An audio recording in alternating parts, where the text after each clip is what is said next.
Hello! It's Sunday again, all of a sudden. How did that happen? And it's stream time. So, yeah. Last time we encountered a bug in the game. We ended up in a location that we couldn't get out of. So, today, we're going to get that entire mission again. Oh, and it's this bug, by the way. So we're in here. No baseball bats or junkies looking to score. It's like you're someplace else. And we can go through these rooms. There's nothing really there. An empty space. And if we go down here,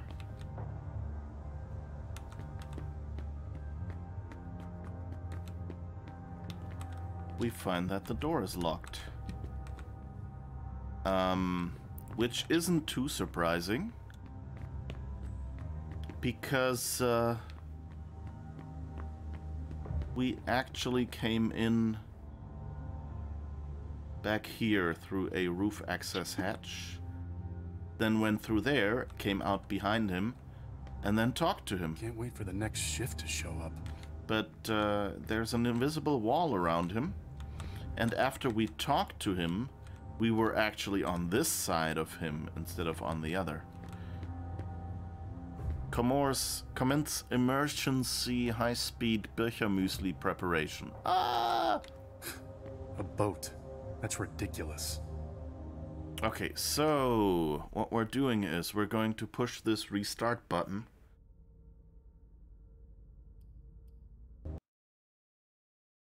And hopefully that will put us at the beginning of this quest again. And then we're just gonna redo everything. Which apparently includes skills. So let's see, we have 80 experience available, so...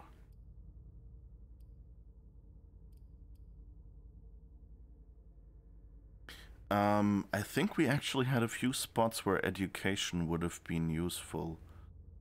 So I'm kind of tempted.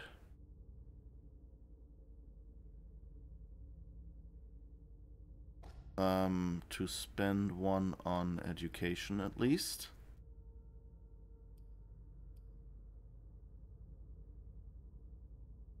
Technology.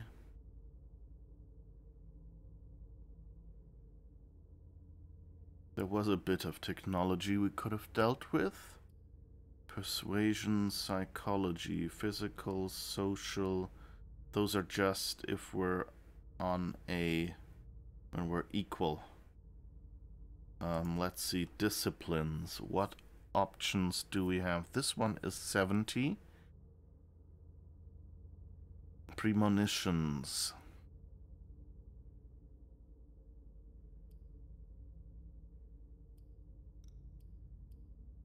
This one costs 90. So we can't do that. This one is just 25. Fleetness.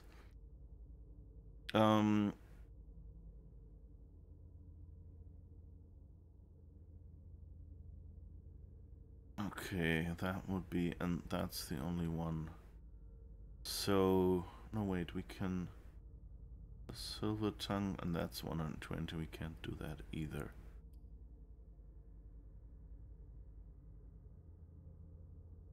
Blink generates one less hunger.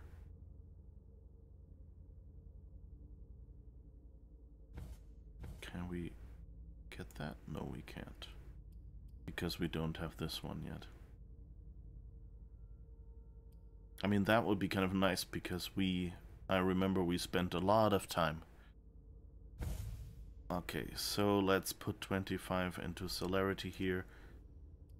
Because we have a lot of spots where we want to blink to. And now we have 45 left. Rhetoric we can't increase. Persuasion.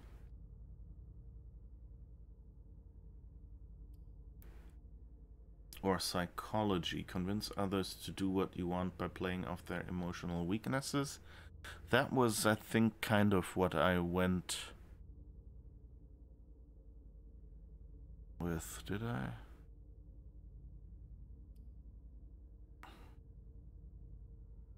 I'm trying to remember. I think I went with psychology for Leisha, mainly because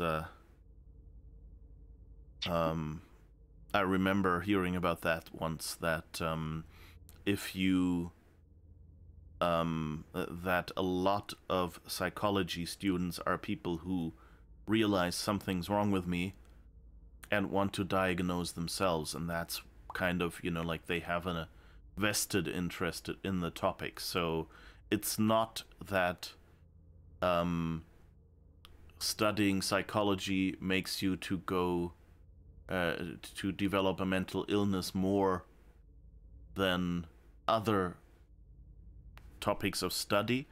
It's actually more that people who already have a mental illness tend to be drawn more towards psychology to find out what's going on with them. So again, you know, that's the famous correlation versus causation thing. Just because you have a disproportional number of students in that subject. Okay. It's good that it lets you reset these skills as well. Yeah, definitely.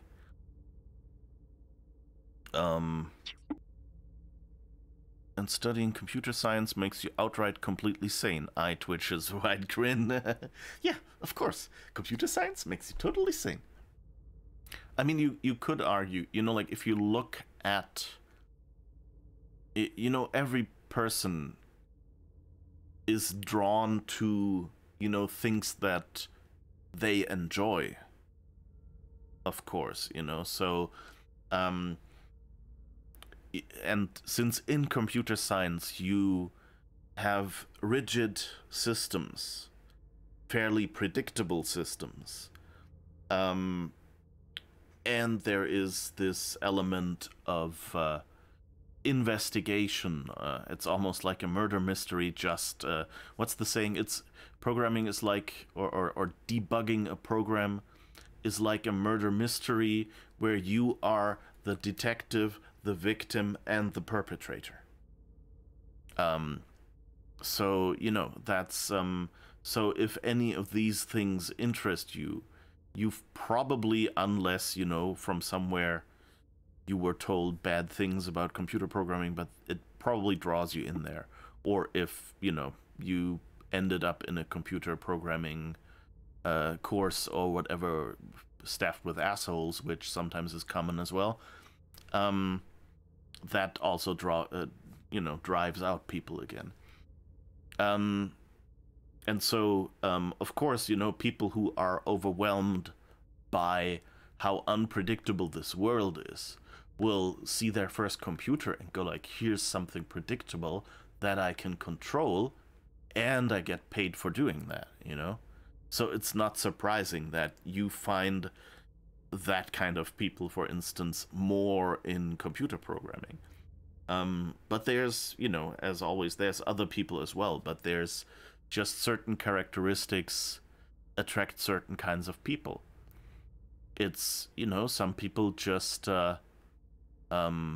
before that, you know, people did, you know, woodworking or something, where it's like, you have a tree, you find the right tree, you cut it down, or you just buy the right wood boards these days, I guess, and then you slowly shape them into the right shape, and you make something, and you sell it, and you know that, you know, this chair will bring people pleasure for the next 10 years or something, or probably more like the next 50 if it's a well-made one,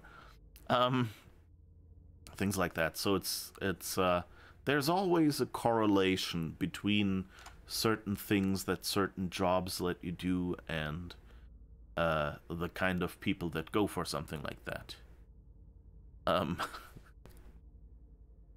But yeah, it's not a causation. It's not that that people in these jobs go nuts more.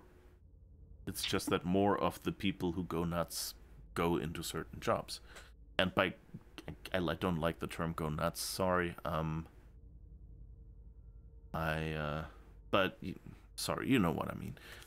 It's just like developing mental illnesses or something.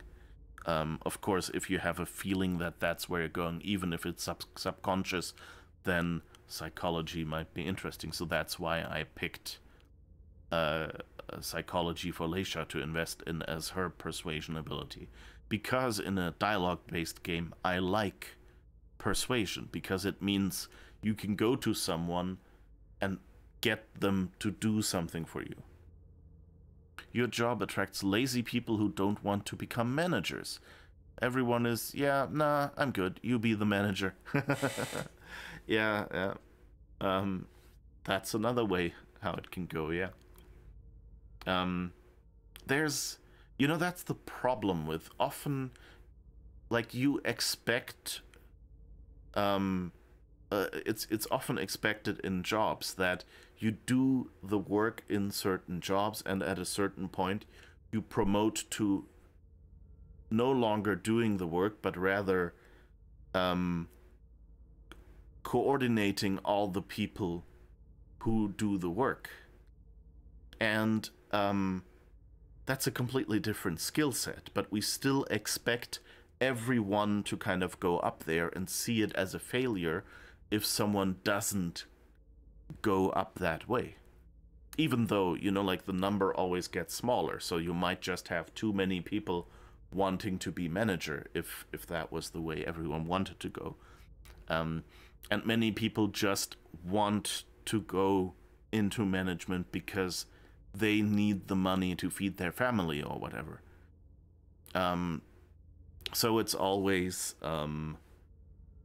but on the other hand, of course, people get angry when you just bring someone from somewhere else who has the management skills and tell the people who know what they're doing how to do their job.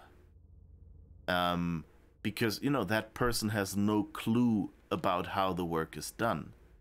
So, of course, from that point of view, you want someone who has gone through this job and done the work to go into managing the work, because then you know they understand all the problems there. So it's a hard problem to solve just from a hiring and people distribution point of view in a company. That's it's always fascinating. So rhetoric would cost 60. I can't do that. I could invest into security or into technology. So that would be 30 and that would be 30, so I can only get one of these. And that would be 10, and those are all 30 as well. Intimidation. I think I mentioned before that I saw trailers for this game, and Emem was presented as the social butterfly, the person that was called in because she knows people everywhere. On the other hand, yeah, that's kind of the one thing I remember. The other two, I don't really remember that they were given that much of a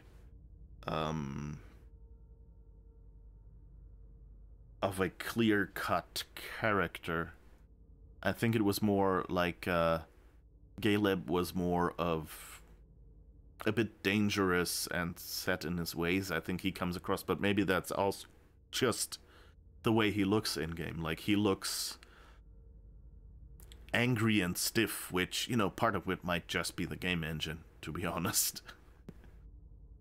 But like, his voice acting is also kind of controlled and with this quality seething underneath, whereas Leisha was more presented as, you know, caring, as, you know, she kind of seemed like the character who still has the most of her humanity left. And so, of course, I'm kind of trying to let myself be influenced in choosing skills like for that. And so intimidation seems like it's, I mean, you know, being able to intimidate people when you want it is definitely a useful skill. You know, if you have nothing else, if you can just go, are you sure you want to do this? You know, it's a good last-ditch effort, but it's not something that will make you a successful entertainer. Like, a successful entertainer lives from being liked by people, so that they just willingly invite you and do whatever you want. In a pen and paper RPG, the player would also have to act out the intimidation, persuasion, rhetoric, etc. Oof. In the video game, you just click a button and they do the acting perfectly. That's true, yeah. Although, yeah, I guess even here that would probably work, because they have like a separate scene for that success moment. They have a voice line recorded for it, of course, and they'll do it the right way. And I mean, she's, you know, Emem is tough as nails. She's like, she came up from, you know, she was a, I think she was a, what was she, a street kid, or well, she grew up poor, so, and you can tell she's sure of herself. She's diplomatic, but she's sure of herself, so she's not a person to be easily frightened. She's, you know, she will, like, at the start she said, like, oh man, what a bad day, or something like that. She had a couple of phrases like that she said. She's aware, but she's not, you know, she's self-assured.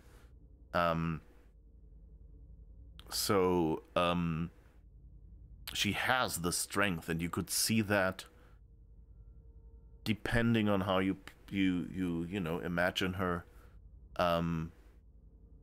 You could see her as more aggressive. And, you know, could see that, like, the social butterfly is more of a facade to kind of lull people into a sense of false security. There's many ways to play this, and they all work with these characters, and that's part of the good design, I guess.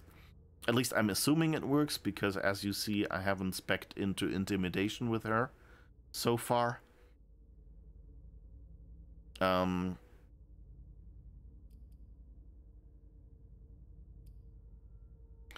But let's see. So we can afford only the one dot. Or we can do another education. And what's this? That's 45. I don't think we can... Oh, can we increase the base rent rating? Gives access to presence as a dialogue choice. +1 presence.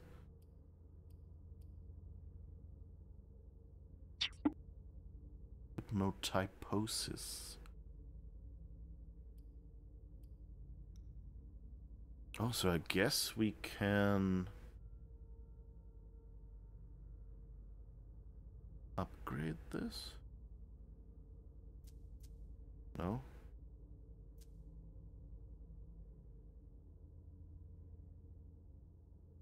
No, okay, we can't. They highlight, but they don't do anything. Okay. Got a bit confused there.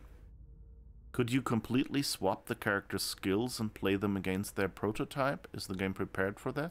Or are some abilities hardwired?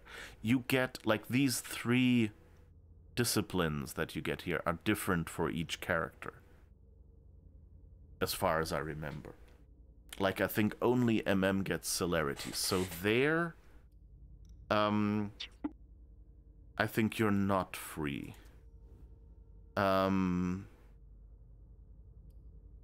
Here, I think you might. I think these three, I think, are pre-populated, and these I don't. I think these were freely choosable. So I think you could here spec into these if you wanted, and could do that differently. Like I could go like I did Galeb as I think physical. I did a lot, and so I went with intimidation.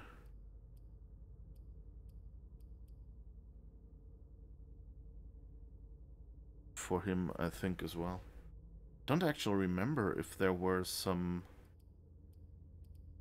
It might be that he had some physical skill as well, not just this.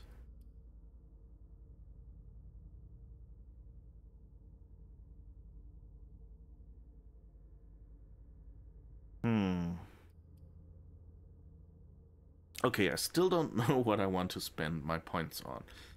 So, I could spend it on one of persuasion, psychology, technology, or education. I think I'll actually go with education. I hope I'm not removing some points now that I actually relied on previously. And now we have 15 left. There's nothing in the disciplines we can spend on that, but we could probably spend... Yeah, okay, so if we spend 15, we can boost one of these. So I guess we'll go for social. Oh wait, that's 35. We can't afford that. So we can either go into physical or mental, which isn't really useful.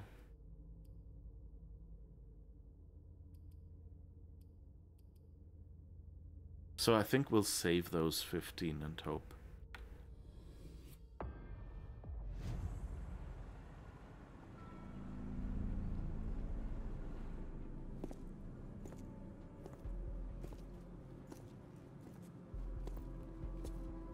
Lewis, over here. Hey, Saul. Took you long enough.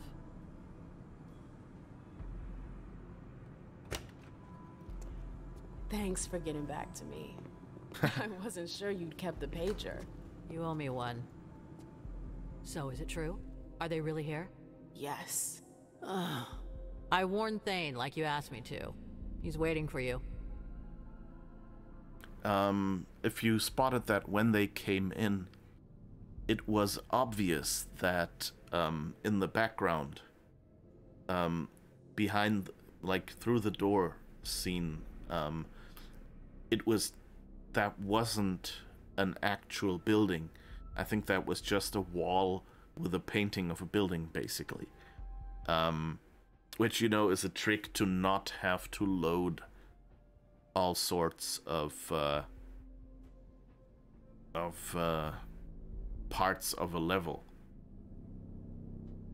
So like that way they can load the entire map already, and in this spot they have like 2 buildings or 3, you know, just a smaller amount of architecture, and don't have to do this whole city backdrop.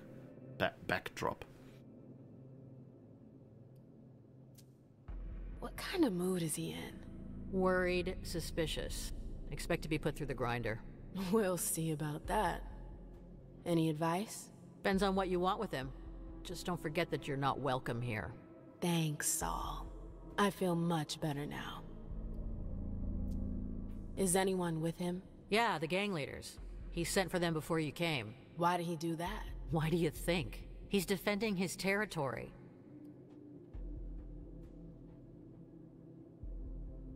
Alright.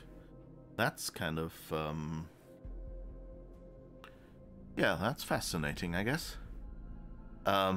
Just...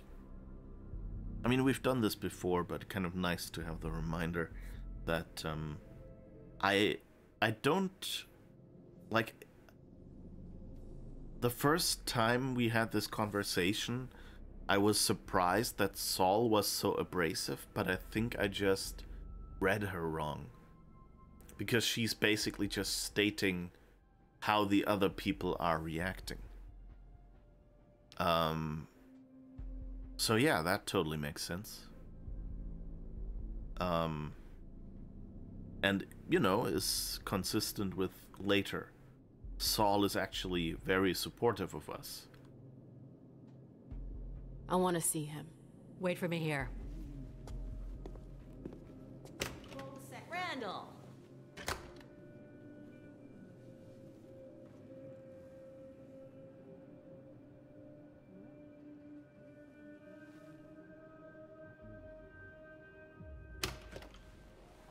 Okay, you can go in.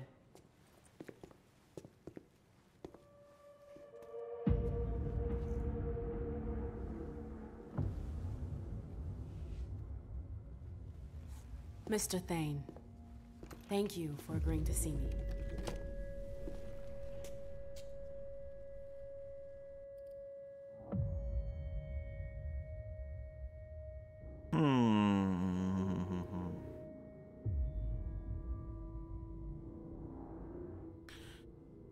Of course, now I'm overthinking, and on one hand I'm trying to remember what I answered the last time.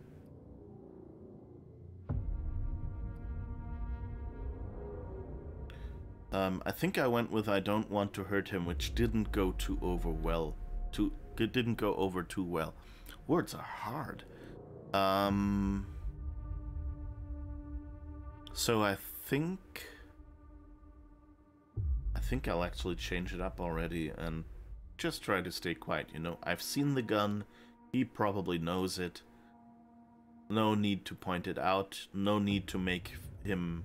You know, I think when we said we don't want to hurt him, we kind of pushed him in a corner, made it seem like we wanted to... You know, it came across a bit too threatening and it made him look weak in front of the other leaders here. So of course we want him to come across as, you know, strong and maybe, you know, getting this, excuse my French, getting this Camarilla bitch to, you know, do something that is in his interest.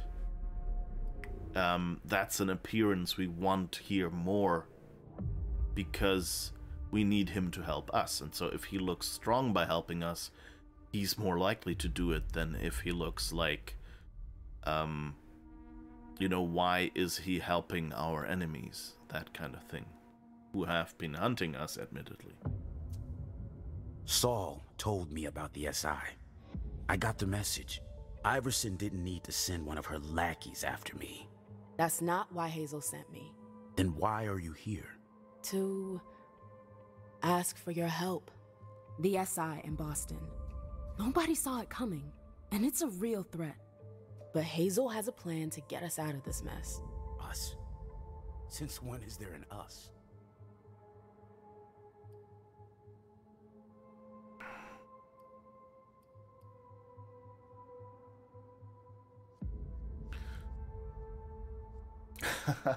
I'm rethinking all my decisions, and it's not good, you know, just because I know I didn't win this conversation the last time. Maybe there is no way to win this conversation. But I'm kind of tempted to just do all the other choices now. So I didn't want Hazel to look bad. But the whole we're in the same boat thing didn't really work, you know, so I'm kind of tempted to now just try the other thing.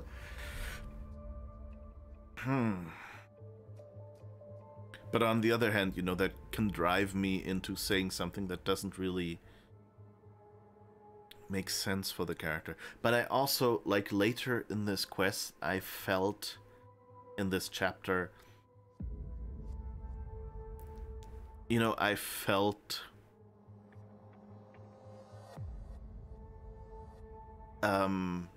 as if, you know, Emem doesn't. That's the first thing we learn about her basically is, or one of the first things is, that she has stayed away from the court and from all that intrigue. That she wanted nothing to do with that and is now drawn in. So, you know, it kind of makes sense that she might also not care as much, and maybe even not like Hazel that much, you know, and she's just going like, well, there is this very powerful person, and if she's angry at me, that can cause me a lot of trouble. That's probably how far it goes for Emem, you know, she has clubs at the edges of the Camarilla space, and there are Anarchs hanging there out too. And if Hazel decides that that's a problem, then those clubs get closed. And actually, from the investigations we did as, what was it, Leisha? We know that Hazel seemed to have an interest in Emem's clubs, I think. And now the question is, did Emem find out about that as well? Is she aware of that? Is that, you know, is that a contingency plan that Hazel has made for if it suits her or if Emem causes trouble? There's so many things that could be going on here. You're fourth guessing and eighth guessing yourself. Yeah, pretty much.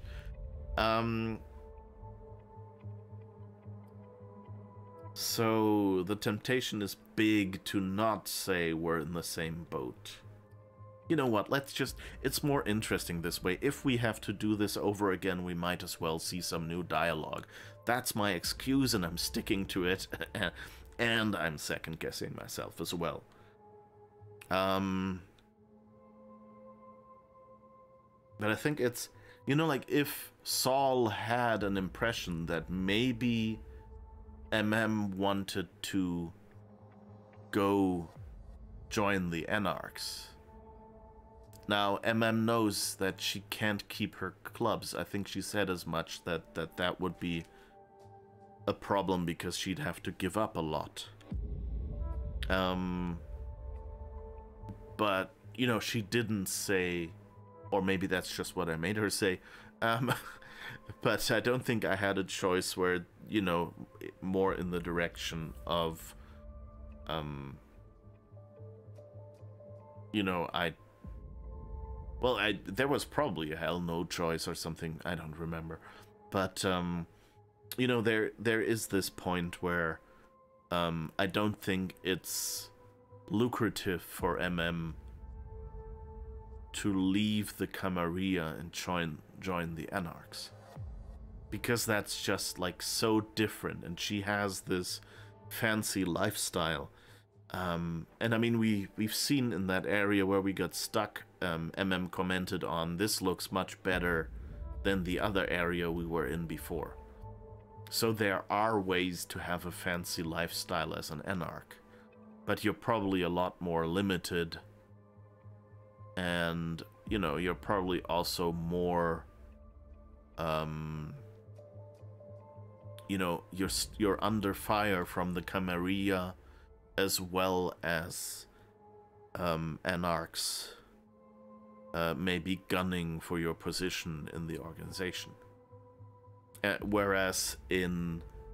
and so, you know, like, I'm not sure whether, as an Anarch, Emem could have clubs and Camarilla people would still go there. You know, that might be seen as suspicious. So, it's more that Emem doesn't really have a good choice. Like, if she joins the Anarchs, then she has to lead a completely different life. She can't keep going the way she has been so far. And so far she's just, like, she's tried to get the advantages of being with the Camarilla, which is, you know, a certain level of security, a certain level of respect, and without getting into court business, because that gets people killed. There's they did like a series of 3, I think it is, novels. So here's something special about most RPGs. Like, have a rule book, and then there are example missions, sessions, whatever you want to call them, like example stories with example characters that you can play, you know, to get familiar with the world and the environment. And then once you feel familiar, you go and do your own characters and your own quests and play them, like what is it called? Star Wars at the... what is it? At the Edge of the Universe or something like that. It's the Star Wars pen and paper RPG. That is like that. There are missions with, like, an example Wookiee, an example Twi'lek, things like that. You know, it goes on like that. And example missions and example backgrounds for them. And Vampire the Masquerade, as far as I've read, like, I haven't really gone too deep into any of the rulebooks. I actually, there was a Humble Bundle sale last year or something, I think, where they gave out PDFs of basically all of the rulebooks. And, you read the same Star Wars RPG book, the one with the rebels at the edge of something. Yeah, it's like the RPG they made, of course. So yeah, it's kind of like, if you want a Star Wars RPG, you play that, I think. There's also like one with like space battles basically on a little map. So there's a bunch of games, but they don't have double the games or something, so it's very likely that you had the same RPG.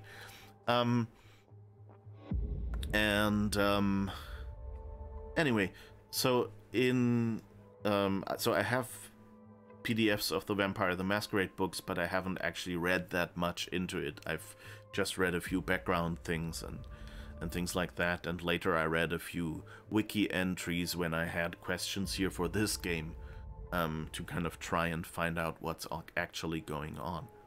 For example, yes, a stake through the heart doesn't kill a kindred, it just immobilizes them.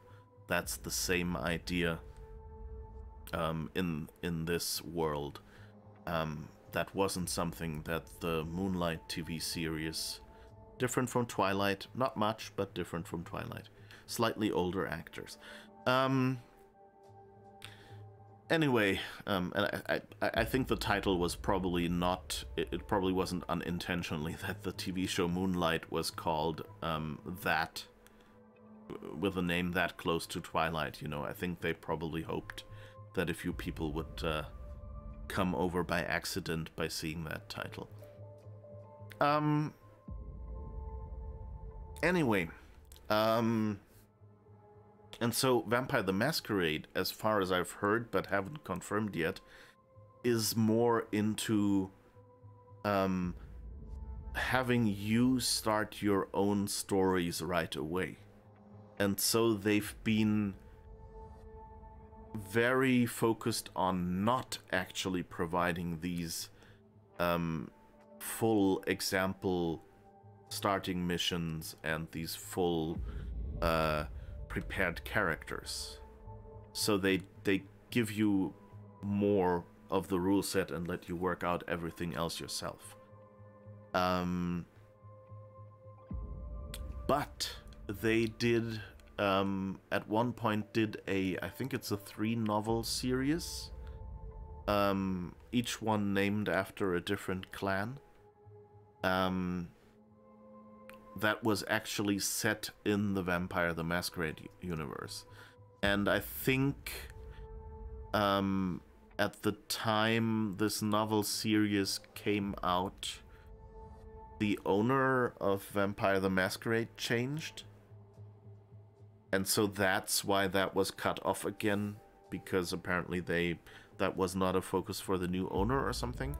Not 100% sure anymore if that was the correct order of things, but I think it happened like that. They had I think they had 4 books planned, or 3 books and another book in another series or something. I think it was a competition winner who wrote that 4th story, and that didn't get published at the time. And then a lot later they found, oh, we have the rights to that, let's publish it. So there must have been some, decision making and refocusing going on there.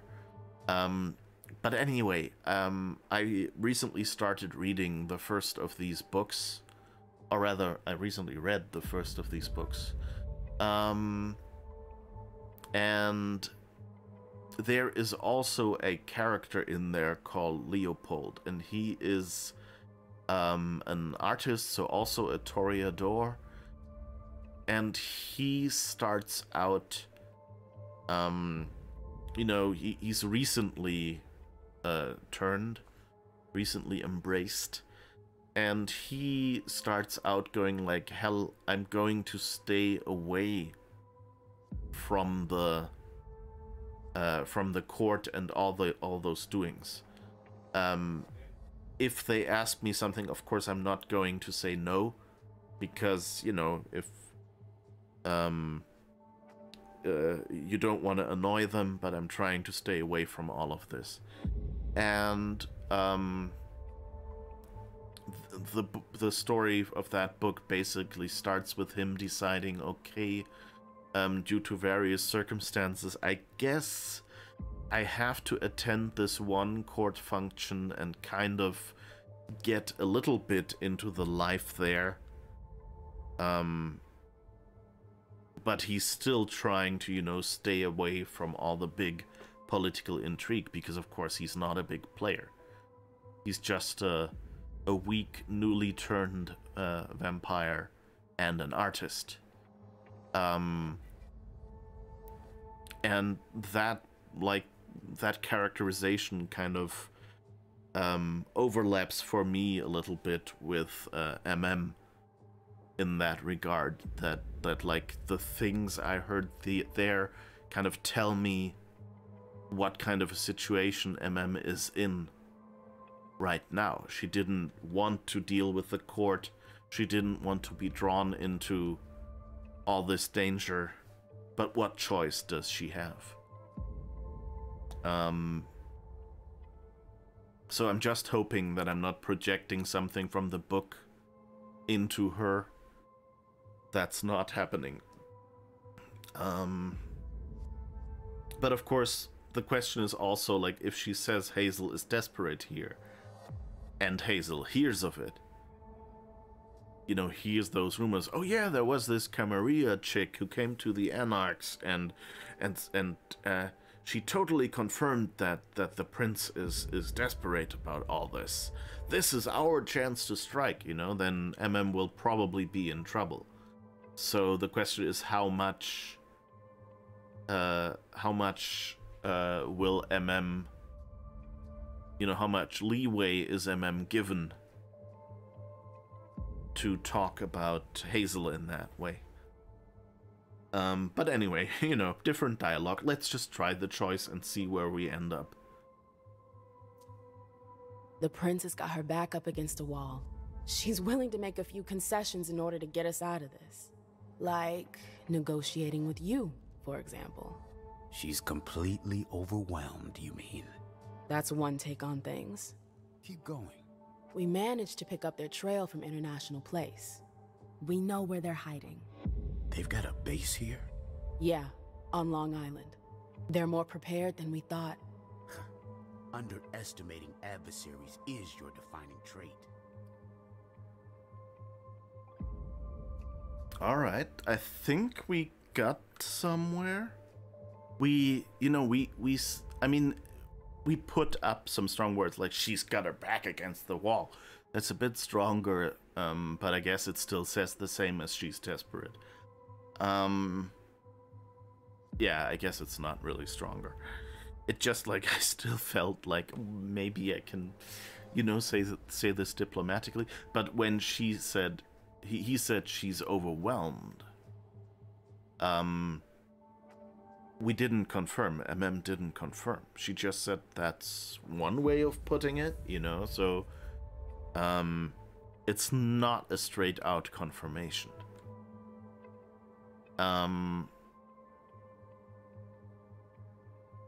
So it'll be interesting. But yeah, I think I like the other dialogue track better now. Like, we've still got a chance is a bit. Let's confirm his things and, like, tell him, build this problem up.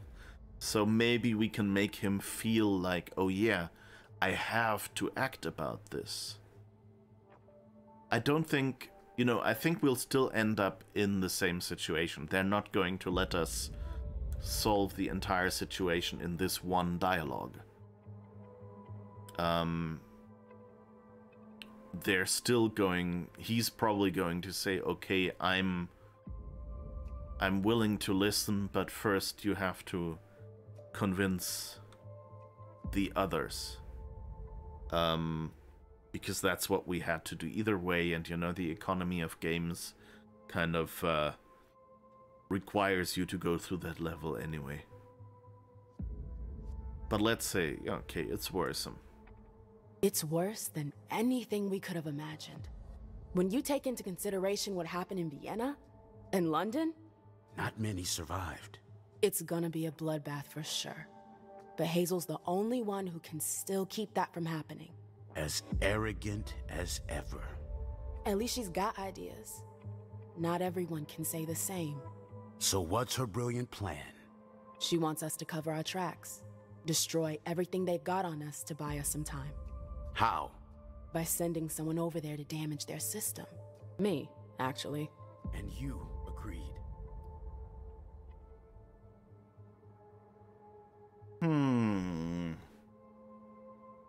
And again, this is the point.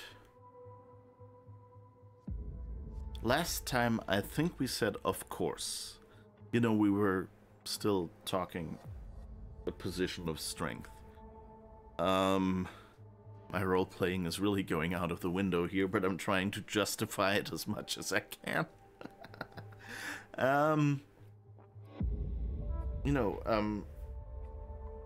I didn't have a choice.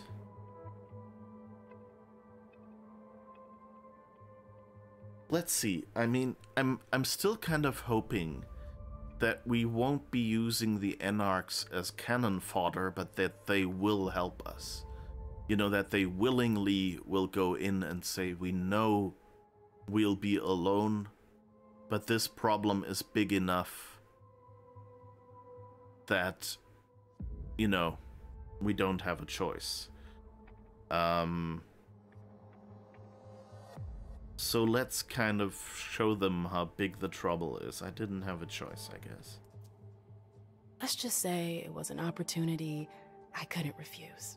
Oh, the Camarilla. You are in it deeper than deep. I don't see how your little operation concerns us. I need a diversion. Something big. An assault. You want to use us. I want your help. The court will be there too. Think about it. A joint attack tonight. just long enough to wipe everything they've got on us. No, it's out of the question. Sir. We didn't leave the cam to better serve the prince.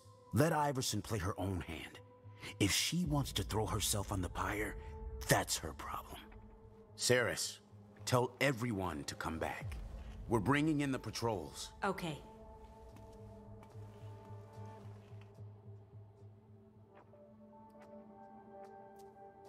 Then you're sentencing us all to final death. I'm protecting my own. Your prince should do the same. I already gave you my answer. You're free to rethink the choices you've made, and you're free to leave. You're making a huge mistake.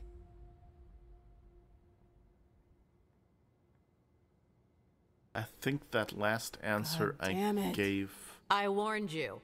I can't just leave like that.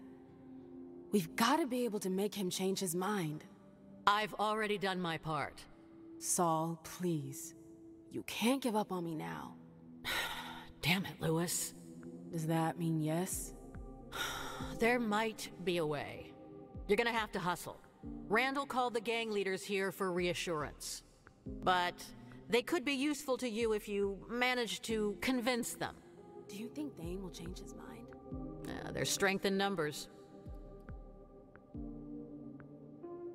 Alright, I think the last answer I chose was actually the same one I chose last time. Didn't realize that until she said, you're sentencing us all to final death, which I think we've heard before. So yeah, but it was interesting, and my guess is that there's basically no way to get through this without him saying, I don't care. The only difference maybe is that you get a choice. You know how many people you piss off on the way? Like, I don't know if this gets back to Hazel what we told, or on the other hand, maybe later there's a scene where the Anarchs then go, well, we've heard Hazel is not doing well, let's take advantage of that. And maybe they're even going to call in a favor from Emem, you know, going like, hey, we helped you there, now it's your turn.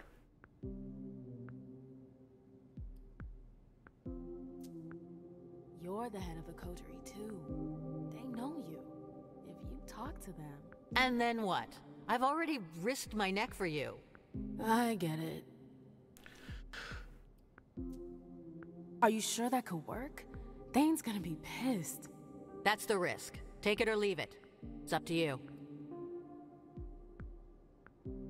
All right. Let's say for a second I want to try. Who are they? Saris and Rafa. She's in charge of the domain's militia. He heads up a group of hackers. You'll find them inside.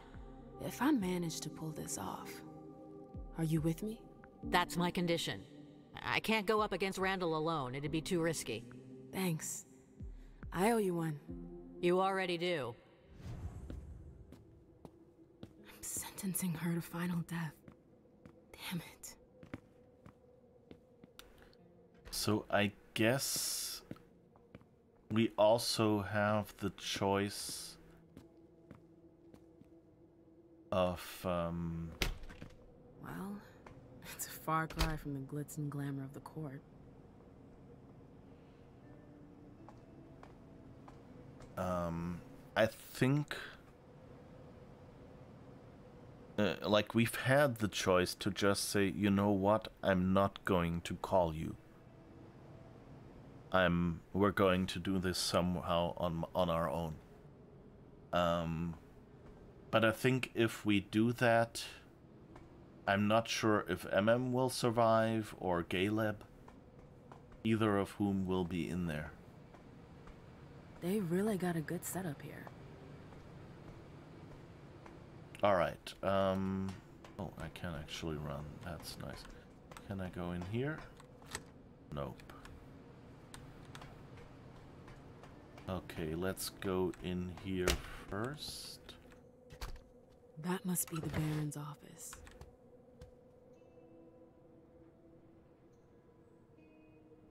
Come on.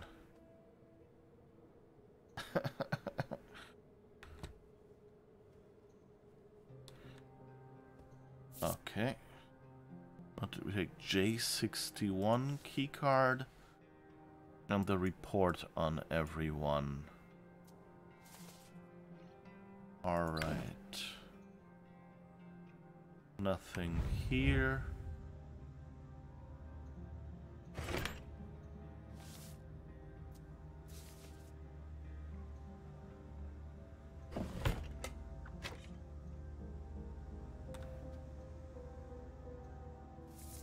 Something to read. Dear Thane.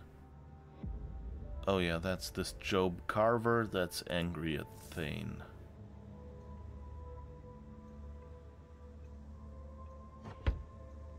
Alright. So far, so good. What's this? That's about the the skeleton that's hanging there in the entranceway.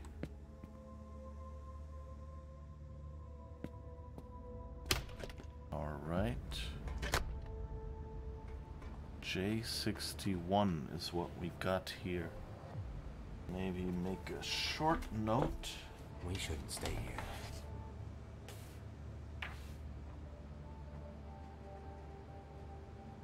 Okay, so J61 is from Thane's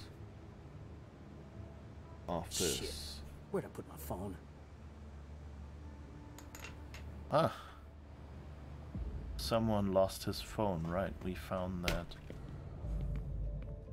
Okay, that's a safe room.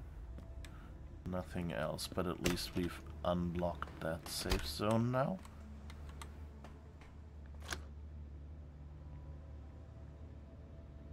Oh, right. Almost forgot the key we found in here.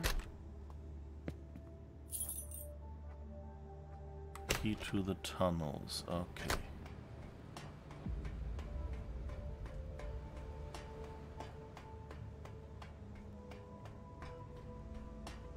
All right.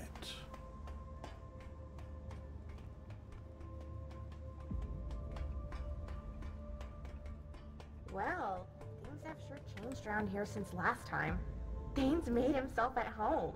Seems like the Baron is becoming more influential. Wait a few years, and he'll have built himself a throne room.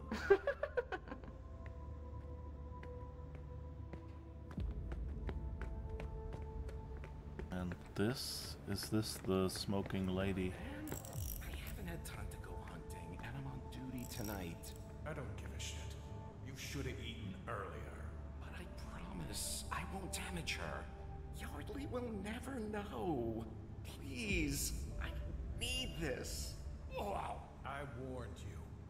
Next time, it won't be your balls getting popped. It'll be your head. Shit! Fucking thin blood.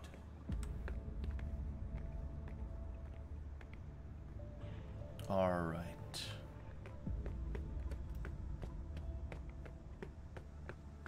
Yeah, okay. Come on, She's... I gotta get out of here.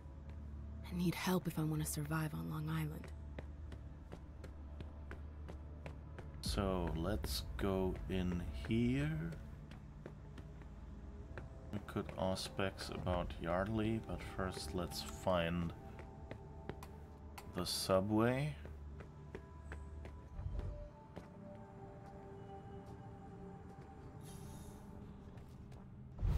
Who knows where these tunnels could lead? He looks like a junkie. From the position of the body, I'd say he fell off the ladder. Okay. Not a big deduction. What was he doing here? Trying to escape?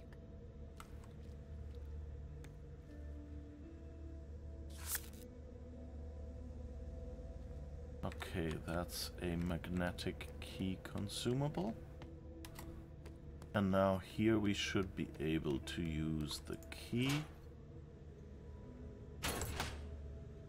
And we don't need to lockpick.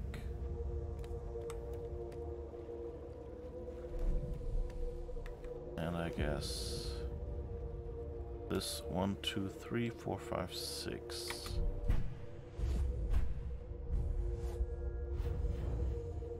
Oh, it's just 1, 2, 3. Okay. Ah, and that up there is the 4, 5, 6. So now we can be more efficient with our blood use here by going in and out, because this is the only way we can go out. If we go in over the top, we jump down and we can't get back up anymore.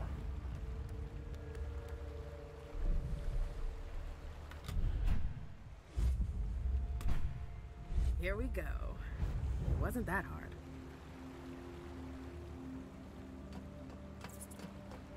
Okay. Don't eat the rats if we can avoid it. But I think we might have to eat our first human soon.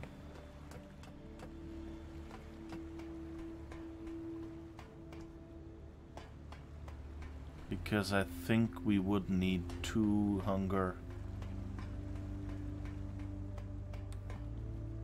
Wow.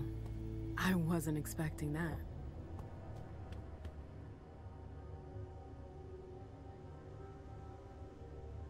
L81.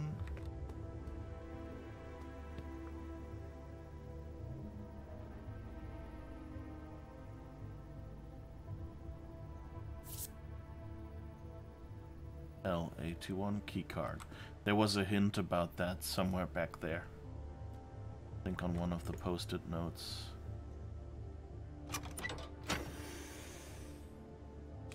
What's this? Business cards. Okay, that's just for us to recover some willpower if we want. Interesting that they keep that in the safe. Yeah, Pierce Obfuscate is 2. And Reveal Psychometry is 2 as well. I wonder... You know what? We're replaying this. Let's try out some interesting things. At worst, we'll have to replay it again.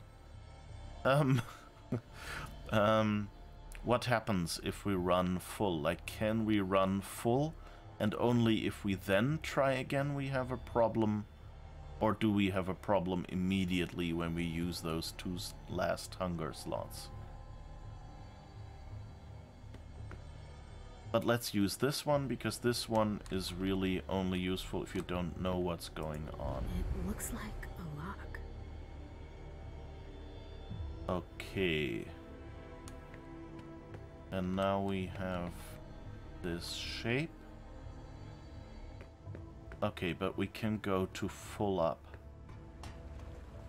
Okay, so let's go back, because I don't remember whether we needed any blood to convince, was it Rafa? No, Rafa is standing up there, right?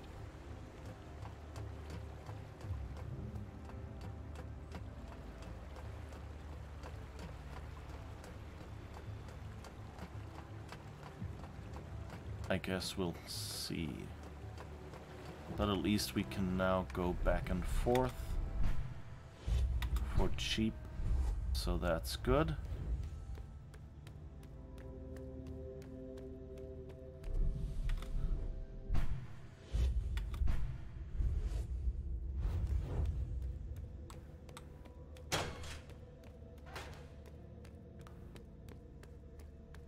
And I guess we'll find our first snack.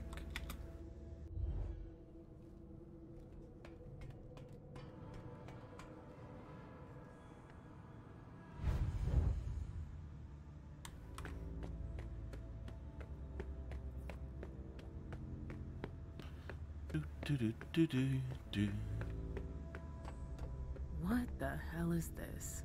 Hey! Is anybody here? Oh. The dregs of humanity. They're barely standing. I hope I won't have to feed on that.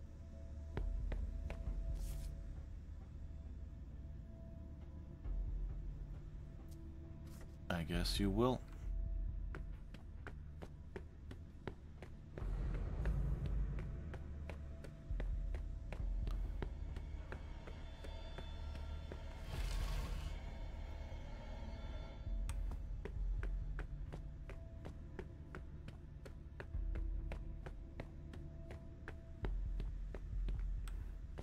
I'm kind of tempted to try out what will happen. But then I'll have to do all this running again.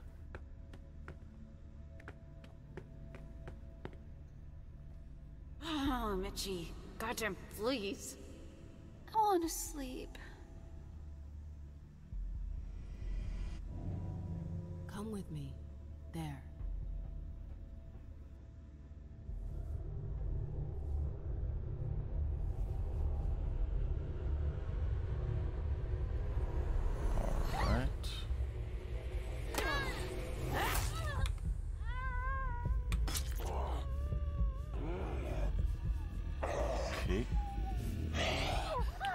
Was a pretty good one.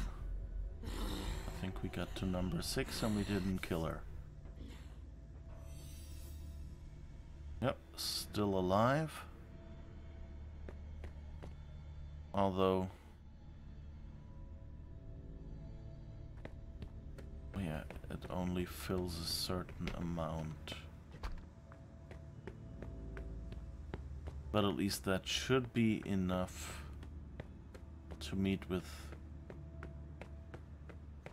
Rafa or whoever the other guy was.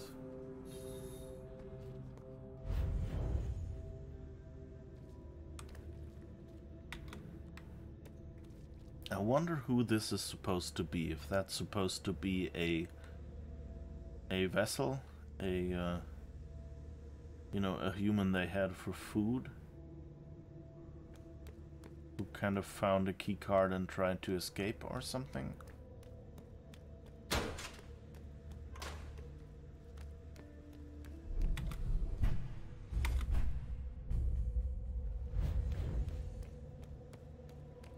You never know.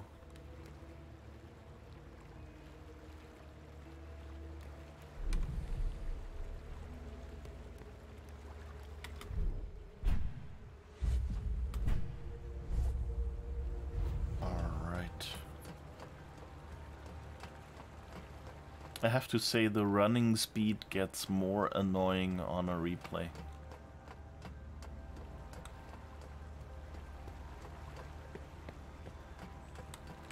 Definitely a bit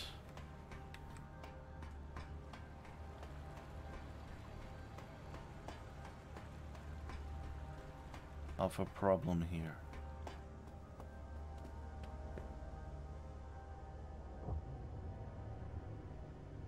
Could hack it for 5 willpower.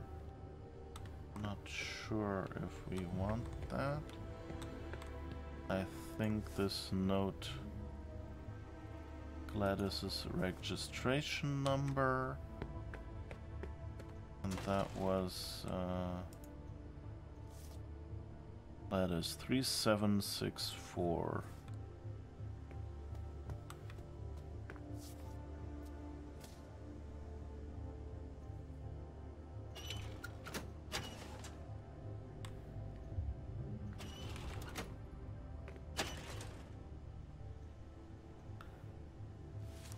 C# Bible.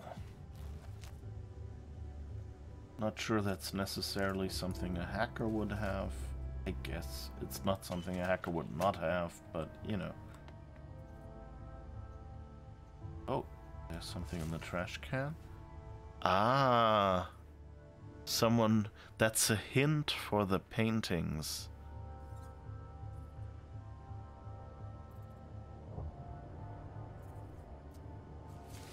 Interesting. So just in case you don't get it. Okay. What are these books? Catherine Bergman, Hash Street. Tim Logan, Forgotten Soldier, and Victory. Boat. I don't know who that is by.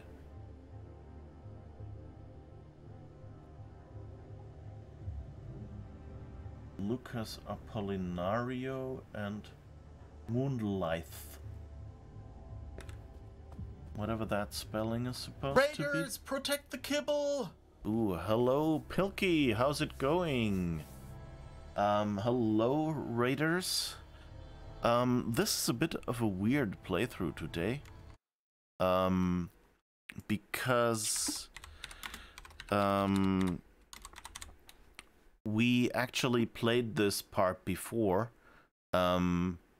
last time and ran into a bug, and now I'm replaying this this bit, so it won't be quite my diligent analysis. So anyway, and for those here, Pilkey is a fellow programmer, iOS and Mac programmer, who has started streaming recently and does some fun streams. So, yeah, if you're interested, follow. He's doing... We're working on Streamline, yes, it says so here. Yeah, that's a movie player for streaming that Pilkey is writing. So if you're streaming from a Mac, or you own a Mac, then that might be useful. Yeah, yeah, great to have you here. I hope your stream went good. Did you get done what you had set out to do today?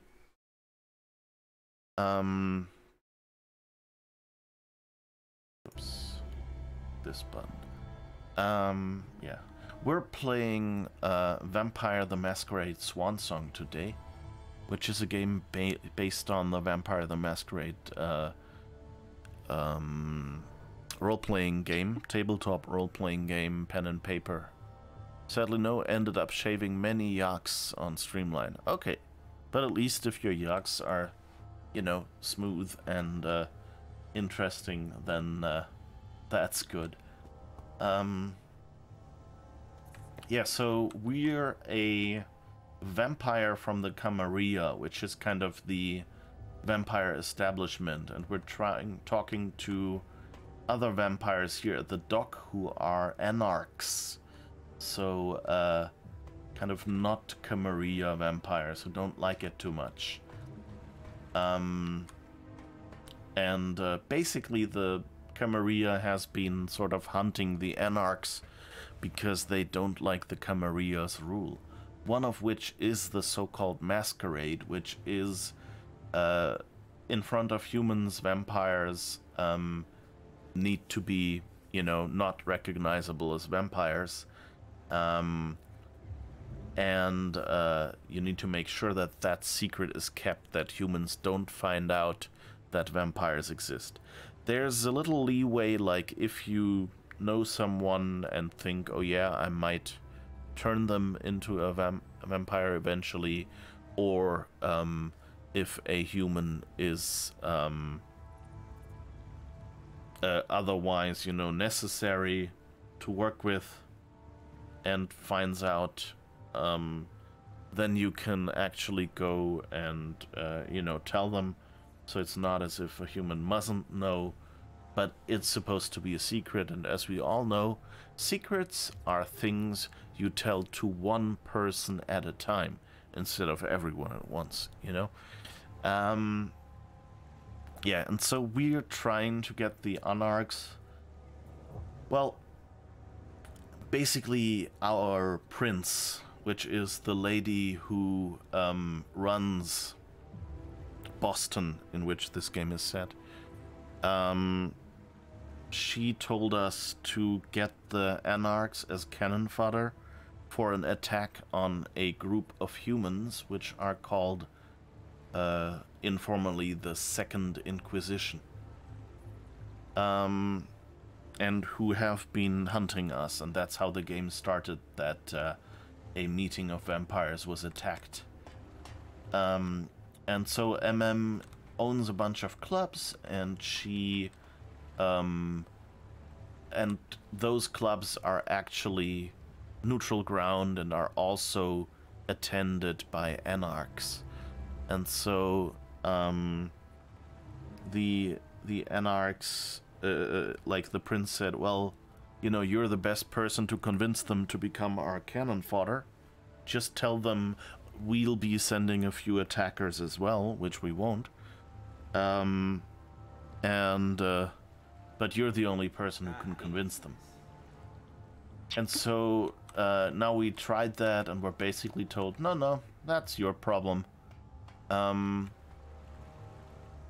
We'll just, you know, hide here, and then the Second Inquisition won't find us. And so now we're trying to convince individual people here, like the second in command, to follow through with our plan after all. So yeah, and so we snuck in here and stole a few things. Oh yeah, right. I forgot the password already. I think it was in this drawer. Okay, 3764. Because we found... Do I have it noted down here somewhere? No. 3764 is the registration number of this boat. And this note says, hey, I fixed the problem. I had to reset your password. Now it's Gladys' registration number. Gladys is the boat we're on. So that means we can actually get into that computer. 3764. Okay. Shit. That's scary. That's Hazel Iverson, the prince. So basically that means they have something that has been able to film her to kind of get close to her without her noticing. Oh wait, you already know this part from last time. Yes, you do. We're still replaying. What is that? Oh, and that's... I think that's Beryl Underwood. So he's giving her something, or she's giving him... I think he's giving her something, but could also be the other way around. So she's had dealings with him of some sort, but we don't know anymore. Okay, and we made this magically hidden keycode panel visible. And this is like an Android login thing with the shapes. And we found something interesting. Can we rename him to Barely Underwear? I think that's easier to remember. I don't like the mental image that that conjures, but I get where you're coming from. Okay, so we found this, which kind of has like, oh, arrows. Up, down, left, right, BA. Yeah, someone wrote the Konami code on there as well, so that wasn't just a joke last time. But so it shows the paintings and something with arrows here. And if we look at the paintings, you can actually see they have arrows on them. And we took something... We took quite a while last time to figure this one out. But because, like, you know, they kind of seem the same yet different. Some seem larger or in front, so the order isn't quite clear. But in the end, I guess it's a funny in-joke. The passcode was this. Ta-da. So yeah, this thing is something we could do, but we've done it last time, and since we're replaying and I'm trying to save blood, I'm not doing that right now. because we were really low on blood at the end last time, before we ran into this bug. Okay, so if we clicked this, we would get like a vision of something that happened here earlier, which would show us some guy trying to use this key code and remember the code and being unable to do so. It's a lot of trouble to hide this place. Oh, great. It's my lucky day. So we've locked ourselves in, but that's not that big of a problem. We found the solution to that last time. We just need a door code. Maybe I can reset it. That's 6 digits.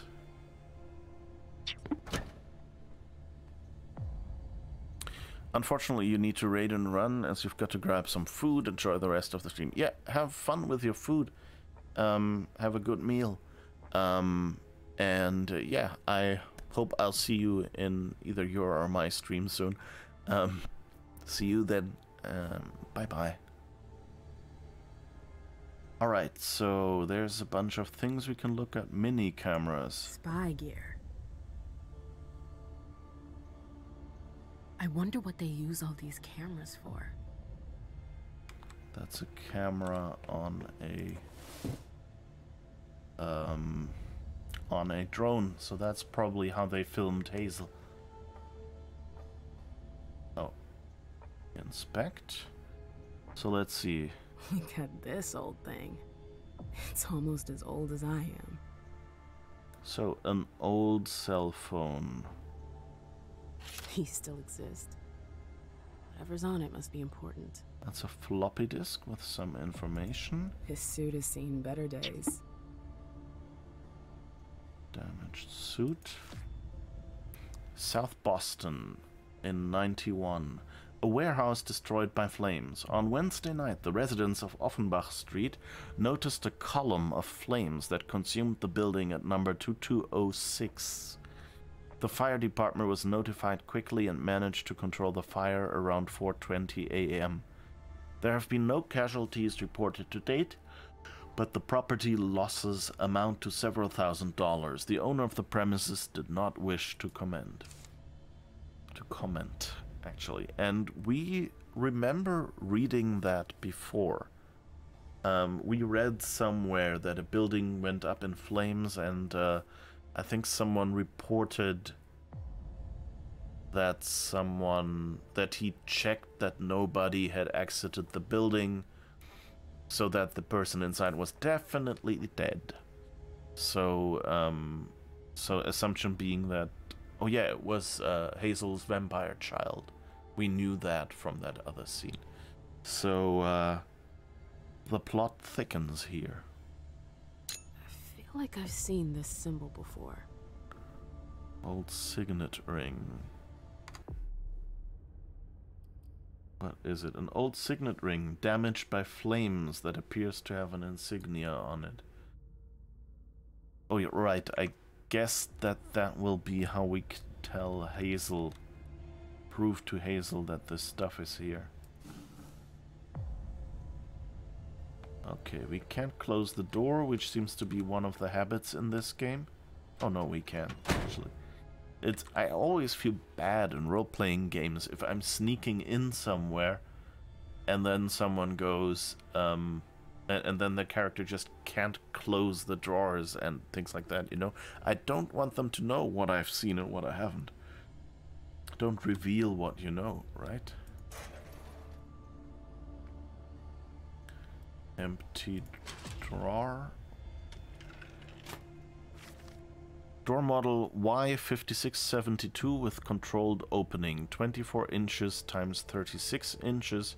6 feet 6 inches high. Dual control panel.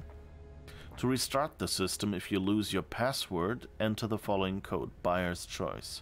568974. I've noted that down last time already, so we have that info. Okay.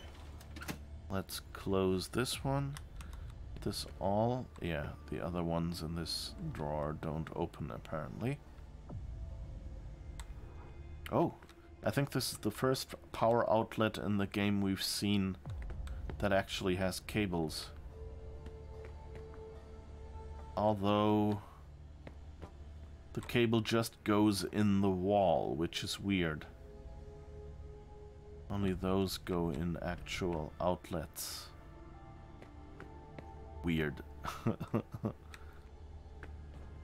I guess, you know, if you just casually look at it, it all looks okay.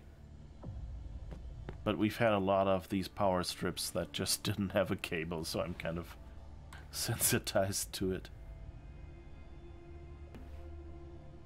Okay, I don't know what they're paying attention to here, but the game also won't let me do anything with this. Phone. New phones for everyone. We're playing it safe. Get the word out. Okay, keep an eye on that girl. If I disappear, get the folder on the computer and delete it. For the password, that night. You know what I mean. Got it. New phones for everyone. We're playing it safe. Passing it on. Okay. What is an astronaut's favorite place on a computer? The spacebar. Enough spam, please. By the way, I read your note. Change the computer's password, please. Too easy? Guess. Alright. Okay, so, with that night...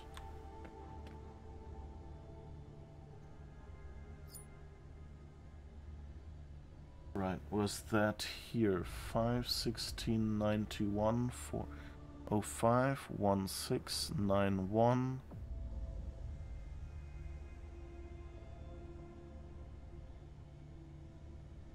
But the last two digits are kind of maybe 1991. 05/16/1991. Yeah, okay.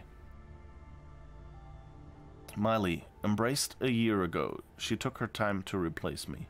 I must have left her with a bitter taste. Or maybe she blames herself for it? What am I talking about? She doesn't know remorse. She would have to be wrong about something for that. Her only mistake was choosing me. I wonder where she found her. Seems like she's a financial wizard, typically. Went to Cambridge University, obviously, quickly spotted by a big insurance company. Hazel is more into white-collar workers now. Gone are the days of the lust pups. She wants to learn something steady, to lean on something steady. What a cunt. Hold up. Hazel is his sire? I thought he'd been destroyed. Alright. That's an old one. Read the floppy disk. It's a miracle that it still works. That's an old one. Okay, transcript. Oh, come on. It's not a CSV file if it's just lines of text.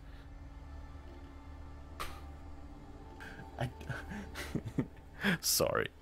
It's not as bad as, you know, other ones, but, like two people typing on the same keyboard, you know, is still worse than this inaccuracy. But it's just this, I only just noticed it says CSV. And I mean, CSV is more than just comma separated values. But, you know, the first comma in this file is here.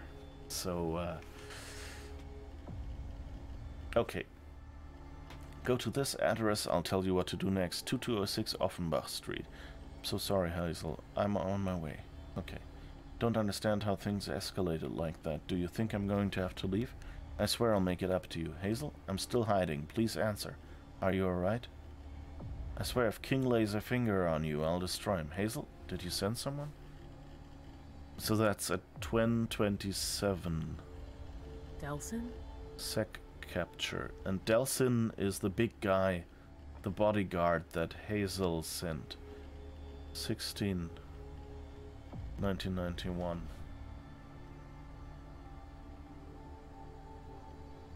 And that's 2:19 a.m. So that's here in between. So I guess he didn't get an answer. But, yeah, I think it might have been that the letter was from Delsin. I don't remember. That we saw earlier. That told us that, you know, he had looked into, eliminating, her child. The person she turned into a vampire. Aren't drones freaking loud? Maybe her office is soundproof. Yeah, that's kind of the question that I thought, like, you know, when I saw this as well, like, knowing, you know, vampires are supposed to have good hearing, but you know, maybe it's just that the building is soundproof because you don't want to hear the noise outside. I don't know. But I guess that's, you know, what you're supposed to see. And why does Hazel not like him? From what we can see here, he says, I don't understand how things escalated like that. Do you think I'm going to have to leave? So I guess he screwed up somehow, or ended up in a situation where Hazel wasn't, where, you know, where there was no good way out, and Hazel had to kind of sacrifice him, you know, to get out of it alive herself. And I guess that's his cell phone and his jacket that he wore that night and his ring. So we have proof in the shape of the ring he had, and we've read this. That's an old one. But we can't actually take out the floppy anymore. Okay, so I guess that's all we can see in here.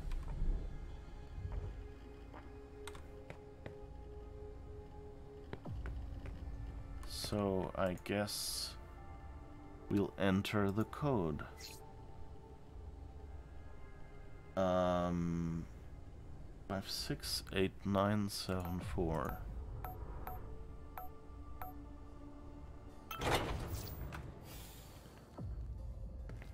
I should have known. I'd heard that the prince's bitch was sniffing around here. How did you get in? Through the front door. How banal. I'll come up with something better next time. You must be Emem Lewis. Tell me, why shouldn't I just put an end to you right now? We can't intimidate you. We could rhetoric. He'll cause a diplomatic incident. Not sure that's very useful. If he destroys me, he'll never figure out why I'm here. Of course, we can give away. We know his sire. It would be a shame to anger your sire. What are you talking about? My sire's been gone for ages. That's odd. Hazel looked like she was in great shape earlier. What? Shit. Did she send you here after me? No, I'm not here for you. No? Then why exactly are you here? Saul told me I should come see you. She thinks you could help us. Don't tell me she agrees with your shitty plan. How do you... I got a detailed report about your little crisis meeting. Thane was right to refuse to cooperate. It'd be a huge mistake. It will be if you don't help us. We're not allies. Never have been, never will be. So why should we risk our asses to save yours? Oh, and now we have the education skill we didn't have before. Let's ask that, I think.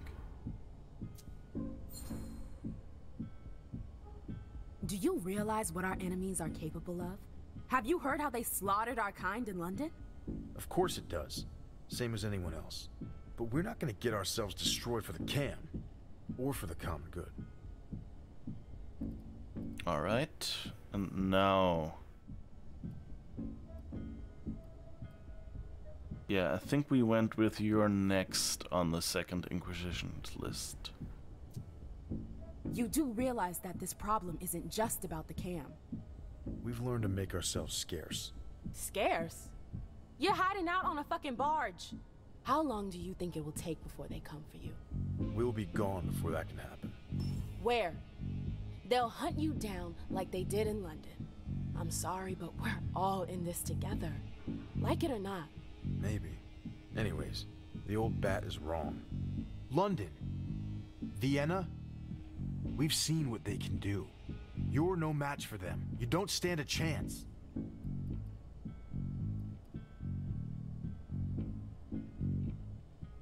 Okay, again, that's an answer we can reduce, we'll come back here. It's not a final answer, so let's ask him. Oh, maybe you've got a better plan.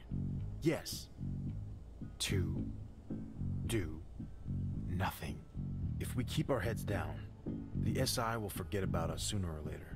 But going underground is pointless. They know we're here. They'll plow through this town with a fine-tooth comb, and they'll exterminate you. You don't know that.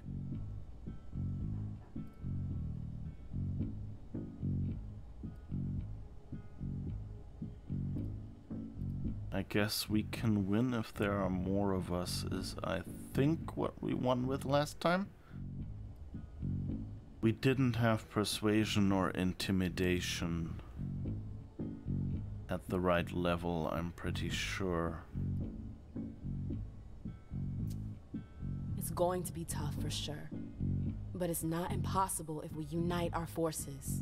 I know that we're complete opposites, but it's just for tonight. With you, the humans won't stand a chance. A lot of times there's a gap between the stats and reality, Lewis. Especially since we have no idea how many of them there really are. We're kindred, damn it. Just one of us is worth 5 of theirs. We'll crush them. 1 to 5. It could work. Listen, even if you're right, even if all of that were true, I couldn't help you. I can't. Why not? What's stopping you? You know very well who's stopping me. Hazel. She doesn't know I'm still here. And if she were to find out, well, you get the picture. I've been working for years to make sure it doesn't happen. It was complicated enough before. But it's even harder now that she's Prince. My existence is at stake, Lewis. And I'm not going to sacrifice myself for your alliance.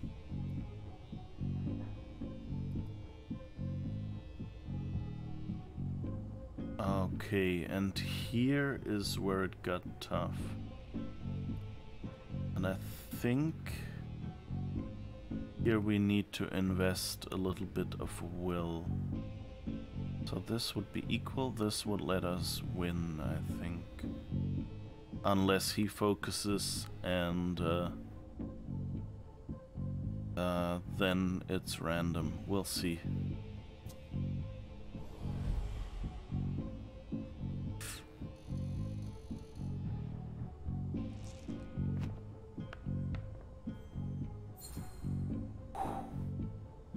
You're the leader of your group. Going after you means going after the Anarchs. Hazel doesn't need that. She's got enough to deal with rooting out all the snakes in the camp. Yeah, but I'm not the Baron. You're still an important leader. I am not okay with the idea of using the movement as a shield. For fuck's sake, Rafa! This is an emergency. Do I need to paint you a picture? No, I get it. I'm going to set my principles aside. Just this once. I got your message. You can count on me to try to clean up your prince's mess. Thanks, Rafa. I'm not doing it for you. I know. But thanks anyways. We've got to get ready. I'll give the others a heads up and tell them to let you in. Great. I hope you know what you're getting yourself into, Lewis. We won't forget you. I've got to get ready. I'll meet up with you later. But that's the last time you break in here. Got it? Got it. All right. Did it. Rafa is with me. And I haven't seen Saris yet. I might still have one last shot. So this might be the... Like, this was one of the points where we could have diverged from what we played previously.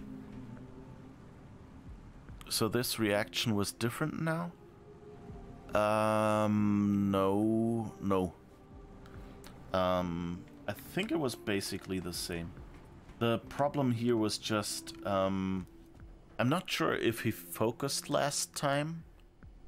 And since there was this dice roll, because he focused and we were at the same level, the dice roll is random. So this could have been the point at which we would have lost this conversation just due to random numbers.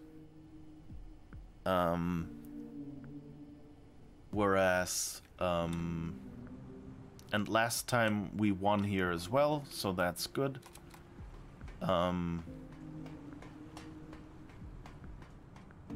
But if we hadn't, then this would have set us back. Because we wouldn't have convinced him. Interesting. We didn't use up any willpower?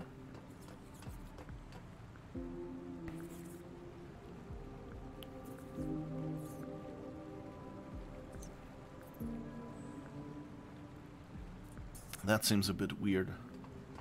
I thought we'd lose the willpower by using it. But I guess if you win, you keep it? So, what I remember is that you get 1 willpower back if you lose a confrontation. And I guess you get it all back if you win.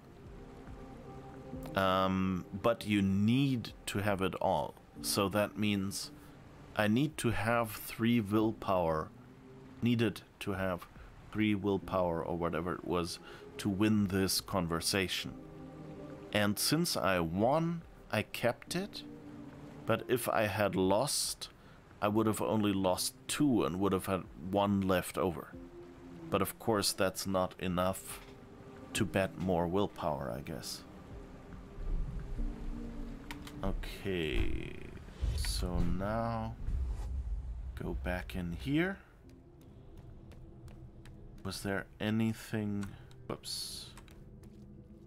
I think we can't walk over here. Yeah, okay.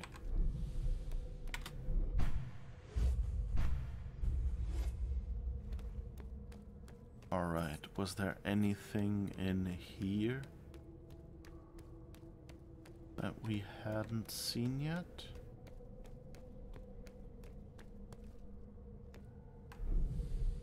So...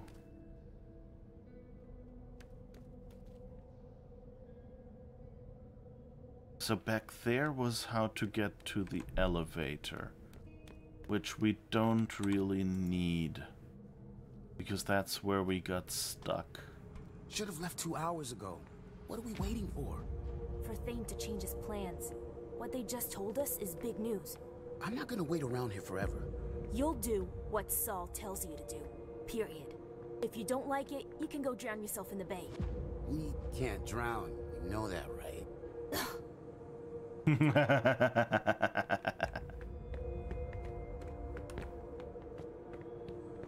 Smartass. Okay, so now we need to have that conversation with her. Again. 1, 2, 1, 2. Control your beast, Effie. 1, 2, 1, 2.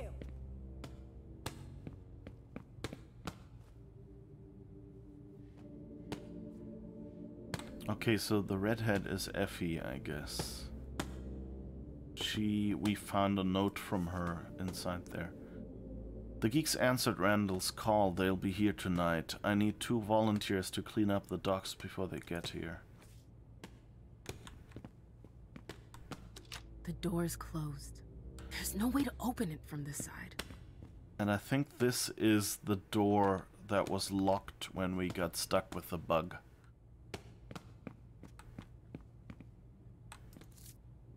New cell, question mark, in Brighton. I remember my childhood in Brighton. When dear old dad would bounce me on his knee, he'd say, son, there ain't nothing as exciting as exposing beasts to inhumanity. Whoever knows what game that is from, let me know. Okay, oh wait, Ceres isn't in here? That's interesting.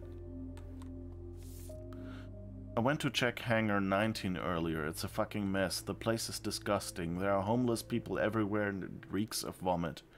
I was already against letting Yardley play the trafficker, but this is too much. We're hunters, not fucking scavengers. Do something. I wonder... Is this a bug?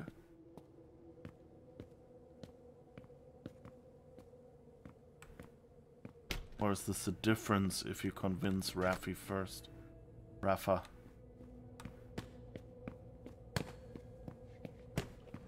I found him drooling over my vessels. It's unacceptable. Do you really think now is the time for this? They're only here for a few hours, damn it. Relax. No. Either you tell Saul to call off her dogs, or I'll do it. Oh, now you're the one giving me orders. I forbid you to go anywhere near her. Do I make myself clear? That's an order. Dumb bitch. Okay, that was why we hadn't seen that conversation yet.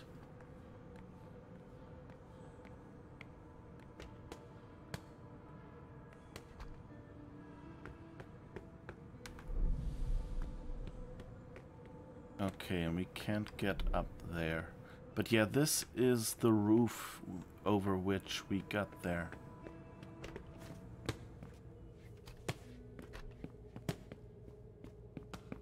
Okay, now we have to get that conversation right.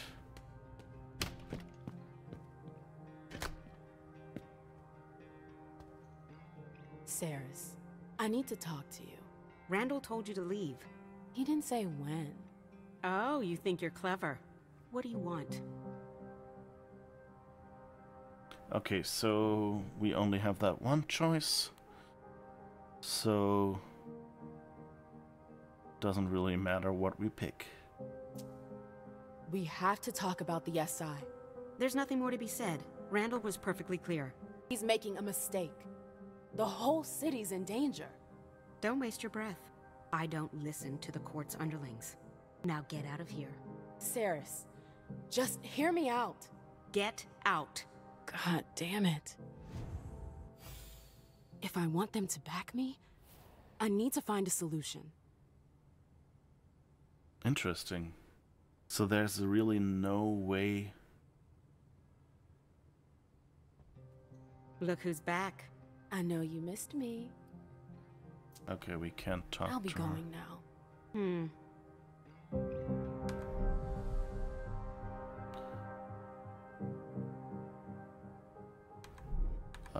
This one was the button I wanted to push, but nothing here either. Hey.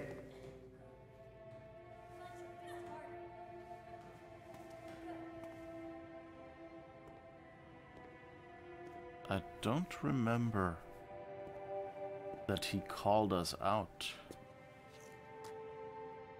I see what you're trying to do. Is that a threat? You're way off. I'm on your side. I want to help.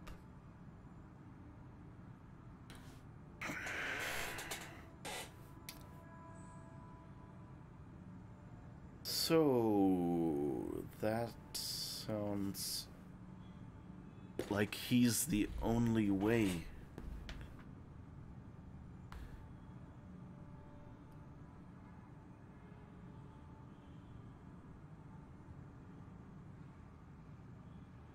To get the militia on our side. And I'm not sure if we want to do that. Yes, that was from Sam and Max. The original Sam and Max Hit the Road. I don't want to sign up with him. Why would you take that risk? Well, because our survival depends on it. This isn't the first time Cirrus has put us in danger. And what do you suggest? An exchange of mutual benefit. Do you know why Cirrus disagrees with your plan? Out of loyalty, I guess. No, that's part of it, for sure, but that's not all. It's because of the Crimson Oaks. I've heard of them. I remember those guys. Hazel hated them. There was a time she fought with them. I thought they disappeared. Their leaders fled after the fall of London. Most of them followed, but others stayed behind and went underground. I see. But what's the connection with Ceres? She works for them, and she seems to be pretty attached to their agreement.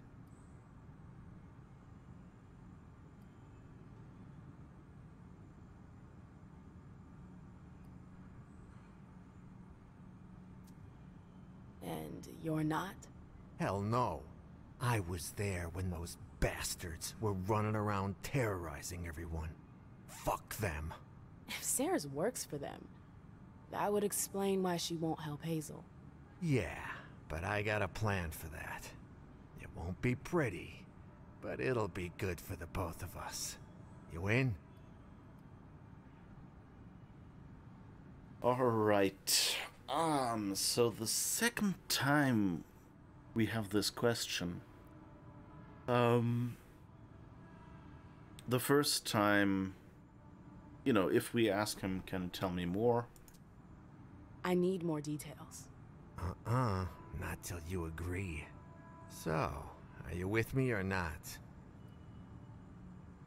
So he says it won't be pretty, so my guess is it's somehow getting Ceres killed or something. And I'm not sure, you know, with all we know of Yardley so far.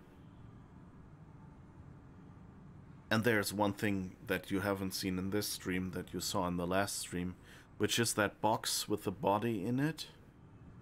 In the back room where we sucked the blood of that human.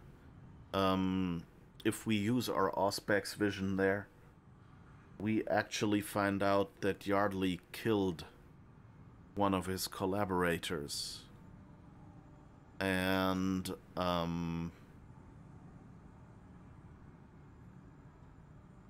so he's not really a very trustworthy person. But I don't remember anything else the game will let us do. So the question now is, do I try it with one? With only Rafa support?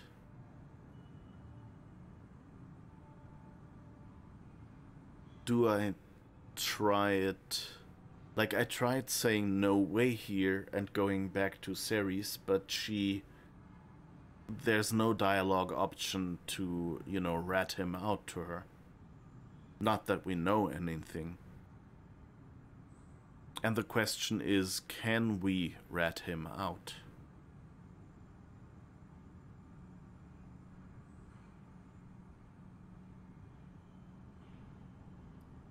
But it's the only thing we haven't tried last time. Like, we had two other options.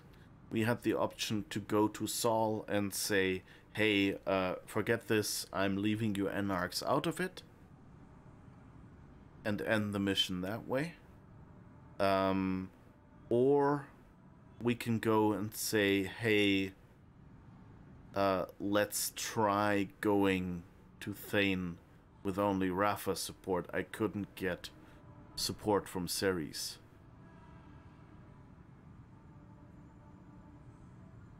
And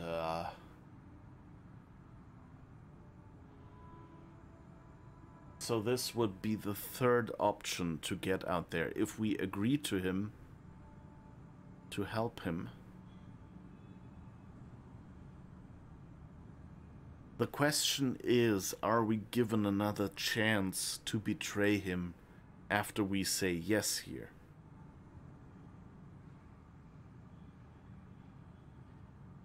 Or not? And depending on that, you know,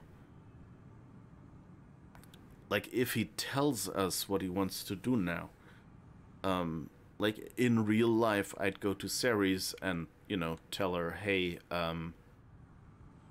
I talked to this guy that belongs to you, and he said, hey, he'd help me if I got you killed or something. Which is probably what he wants.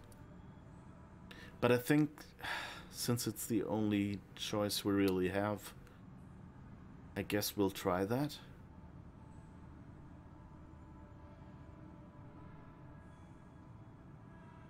It's basically the only mistake we haven't made yet. But I don't want him. I don't want to help him. I think that's my point. You know, someone who betrays their allies repeatedly. Like, we know he's betrayed them before. And we can guess, and he wants us to betray Ceres, and the question is, what's stopping him from then betraying us? So I'm just hoping that the game then won't go, well, you can't convince Thane with only 2 people. No, not without knowing what I'm getting myself into. Hey, trust has to be earned. That goes both ways. Suit yourself, but you're wasting your time. Sirius won't change your mind. Come and see me when you're desperate. Yeah, right. Alright, let's see. We got a codex entry for that. Beast... what is it? Crimson Oaks, I think that was it. A shadowy organization that is difficult to trace. The Crimson Oaks have recently been involved in several plots that targeted the Prince of Boston. Interesting. Okay, so it doesn't tell us anything about them. Except that they're after Hazel, which... boo-hoo, you know? I mean, Hazel is the prince. She'll always have enemies. And Hazel is going after Anarchs. So, you know, it's not surprising that Ceres would go against...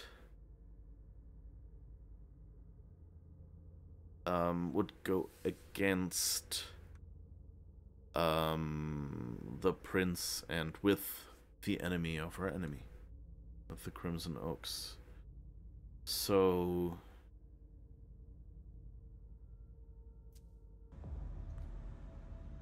you know, not super surprising. Ugh, how can they live in that? Yardley, I fixed the transformer, but Ceres isn't happy. She doesn't want me to mess with it anymore, so stop making it blow.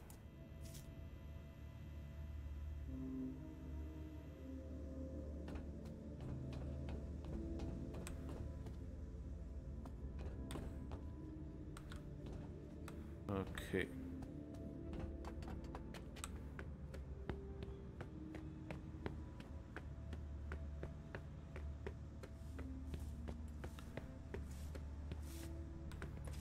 Well, let's see if we can talk with him. So you're the one behind these collages? Some of them, yeah. You're the chick from the cam, right? Emem. I heard some guys talking about you. You don't seem to have a lot of fans around here.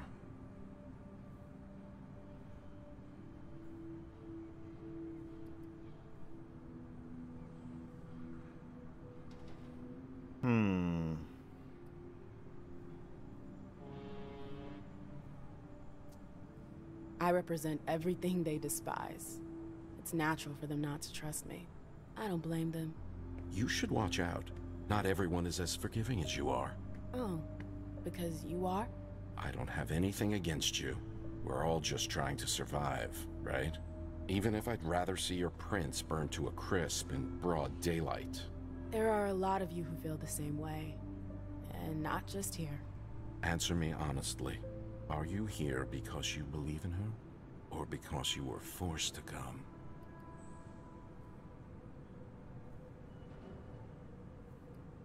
Last time we went with he's oversimplifying things, and that didn't go well. So of course, since this is a replay of this bit, I think we'll try to be honest. I mean, we did get kind of blackmailed into doing this. The cam's never done anything for me. But she's the prince. So you just shut up and take it? That's one way to look at it. Things won't ever change if people like you don't have the courage to say enough. There's nothing in it for me. Your freedom. That's one point of view. I hope you know what you're doing. Now, if you'll excuse me. As you please. Nice roleplay opportunities. I guess that's what they're there for, these weird little conversations. Kinda like them. I think we talked to one of the bikers here. The same way. I heard you got some kind of plan to get us out of this mess. Yeah, something like that. Saul's taking some big risks for you. If it doesn't work... It'll work. We'll see about that. I hope Saul knows what she's doing.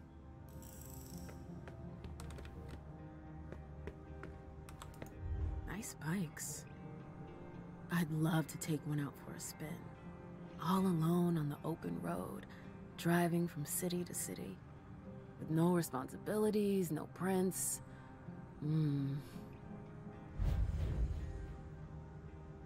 So here's the thing. We're told that Emem will not survive.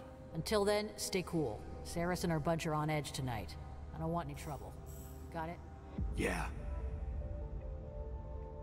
What was the other guy we talked to? Ah, here, I think.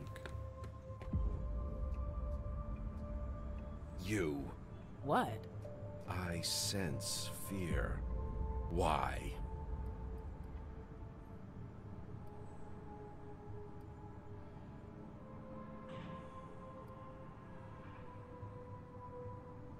I think I went with kind of more autobiographically, I guess. I'm afraid of making the wrong decision last time.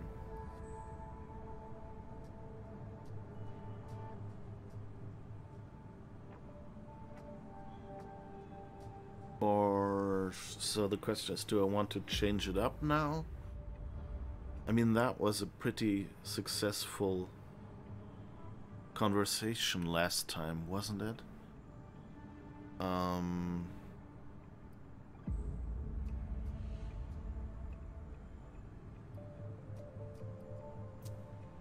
Everyone is counting on me. I've got to make choices. And if I choose wrong... They'll meet their final death. That's not easy, but you're fierce. Saul told us about you. She trusts you. As long as she does, you're welcome here. That's nice, but I'm not planning on sticking around here long. I belong to the court. Is that really what you want?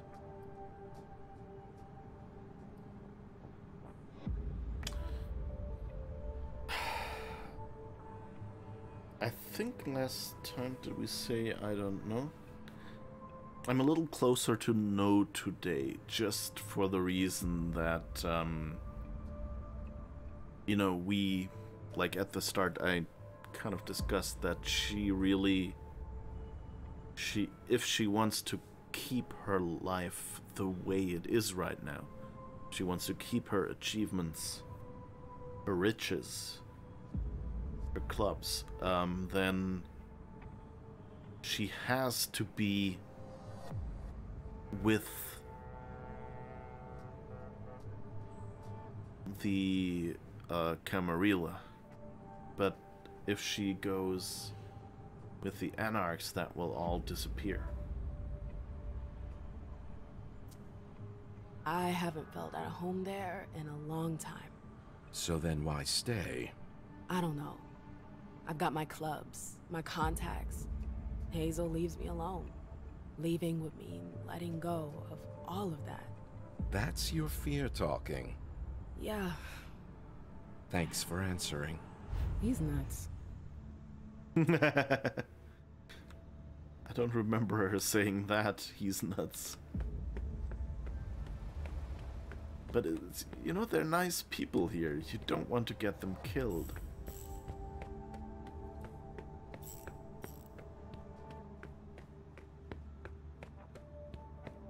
Wait, just...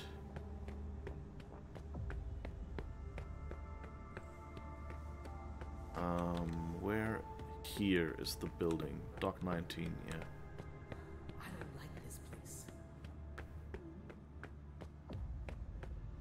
Let's go back here and spend some blood on that.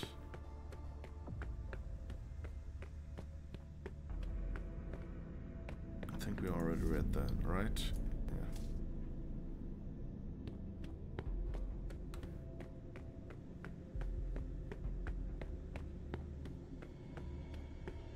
Let's auspex the hell out of this one.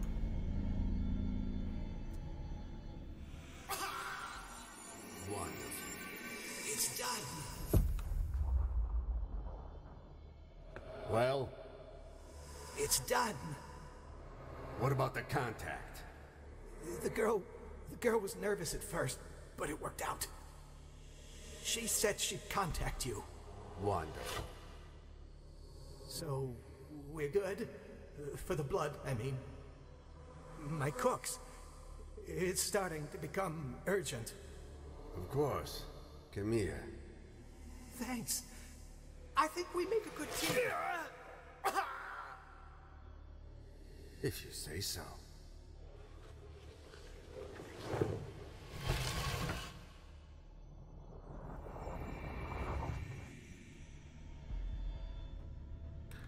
So that's the reason why I don't really... Shit. Who is this guy? Don't really want to deal with the Yardley.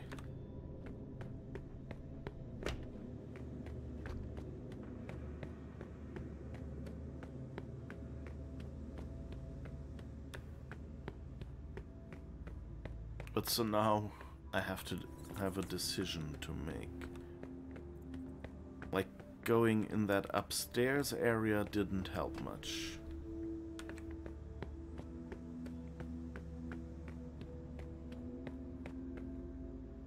Seriously? It's always the same with every game! You're overreacting. Poker, you win. Gin Rummy, you win. Crazy Eights, you win! I'm good at cards, that's all. I don't know why I even try. I know I'm gonna lose. You should talk to your shrink about it. Hey, what are you looking at? I've always liked this game. Straight, four-of-a-kind flush. I've played my share of high rollers.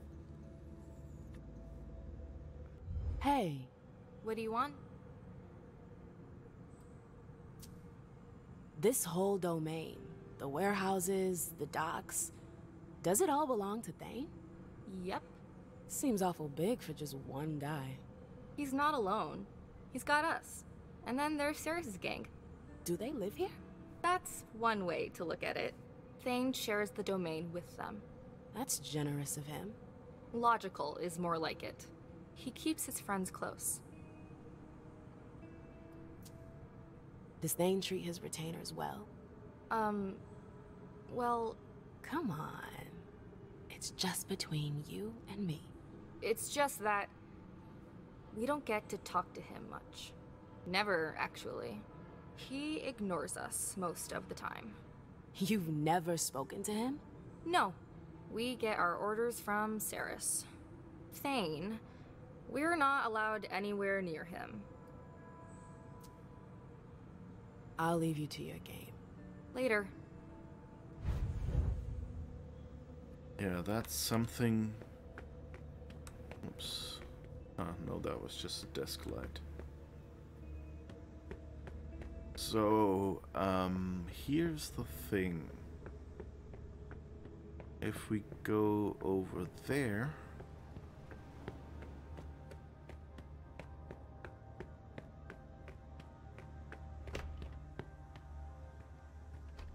of this sign. Ceres is everywhere. I'm not available. Trusts her. Just leave the documents and stuff on the small table. Emergency, call Ceres.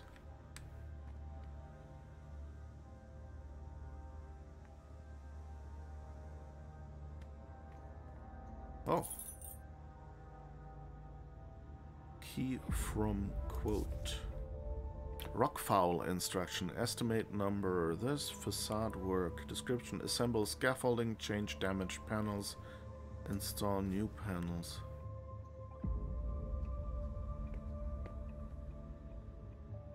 Okay. But if we're lucky, that means we don't need the key.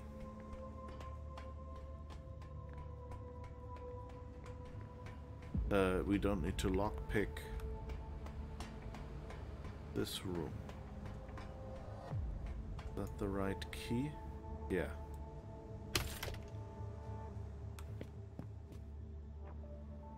Okay, I missed that the last time, so that's nice.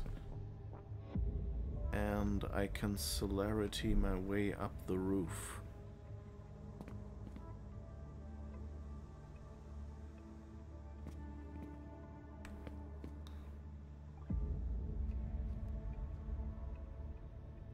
Alright, so it's time for our first break, but the big question we have now is, what do we do? So, we have 3 choices. 1, we can try with just Rafa. My guess is we will fail. And that in turn might be a bad, yeah, it's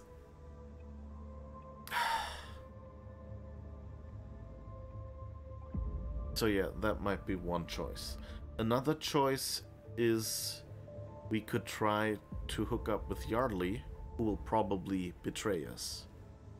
So, not too happy about that either. But that would probably get Ceres' group on our side. At least part of them, I guess. And I mean, if he gets killed, I'm actually not that sad, you know? Or third option is we can go to Saul and tell her, you know, we'll forget it, I'll try on my own. But Emem has told us that she'll probably die if this distraction isn't there. And we also know that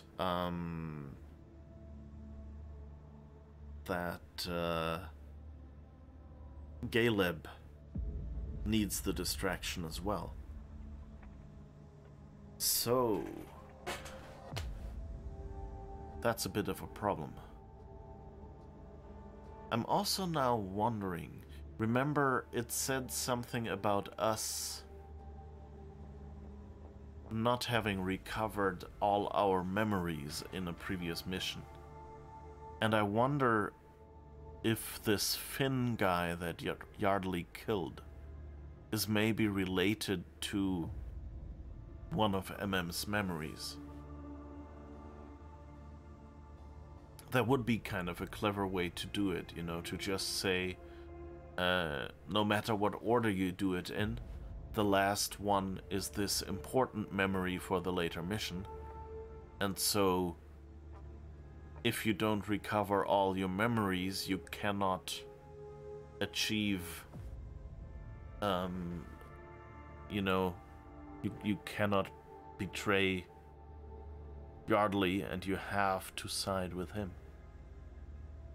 But anyway, wild theory, probably not true, but like, I just thought about it, that why is this guy there?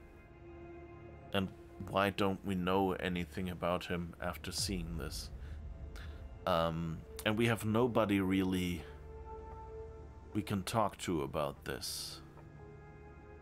So the question is, of course, also, I could go and tell Yardley yes, and just hope that we don't have to do what he asks us, that we can somehow still betray him, rat him out, something.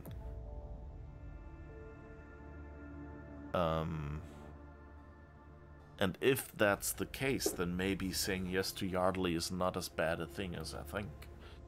But on the other hand...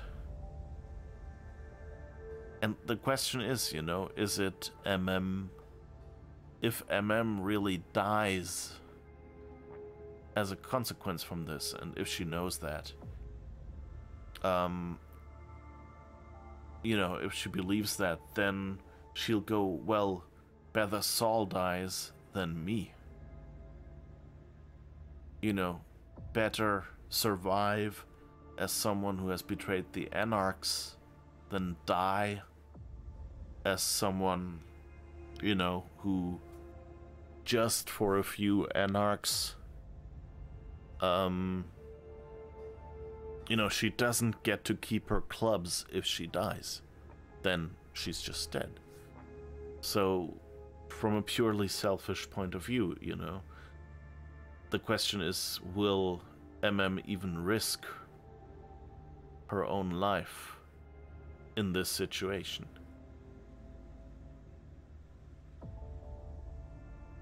Okay, but we'll find about that. We'll find out about that after the break. See you in a moment. Bye-bye.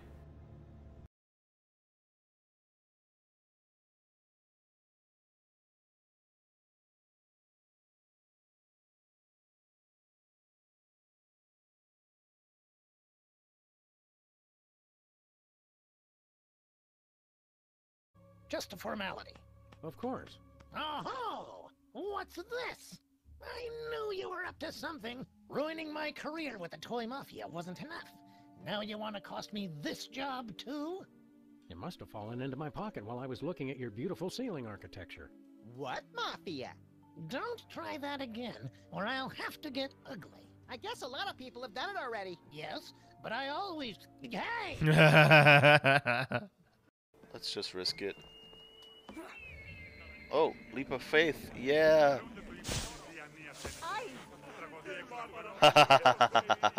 Yes!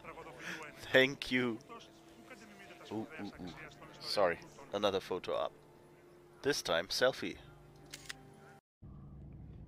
He's cunning. We'll meet again. We'll meet again. Don't know where. Don't know when.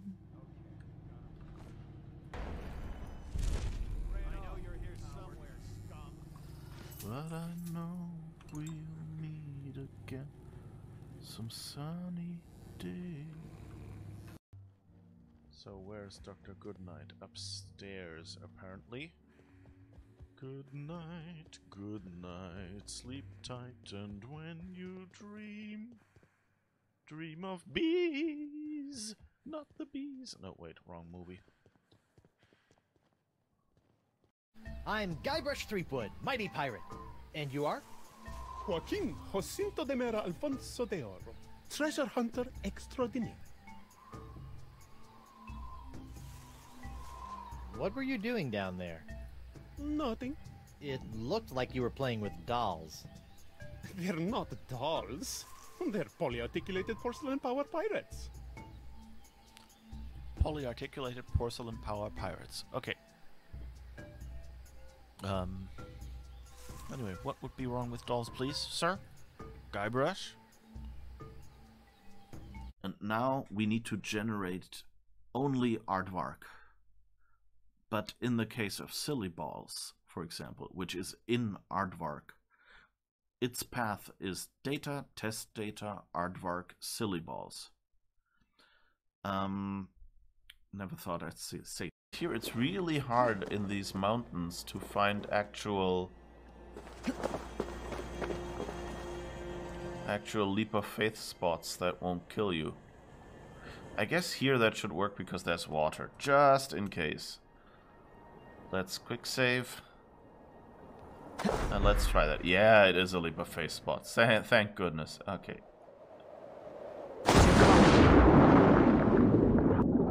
It's a very cold spot, but it won't immediately kill you, which I guess is good.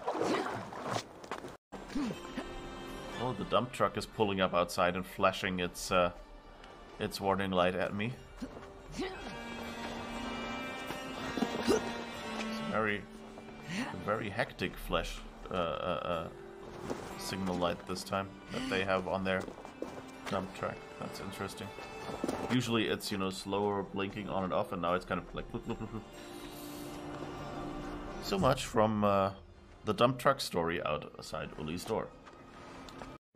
Little sister, you're all that I know, and I dream of the sea, broken machinery, and I dream of the sea. There's no rapture for me. Seems I can just throw any block.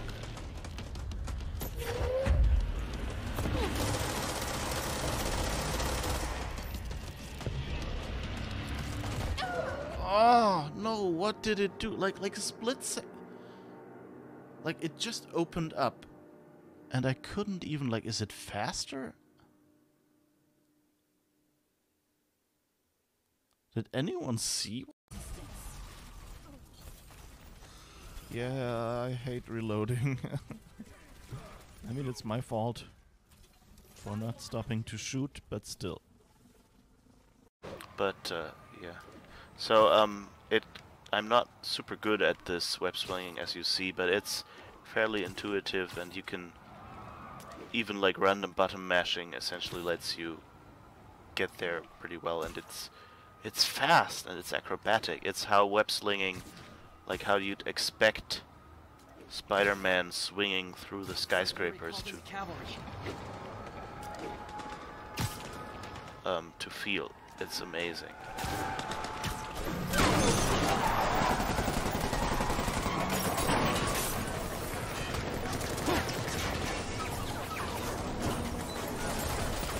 We need more backup! 1032, Times Square, officers under fire!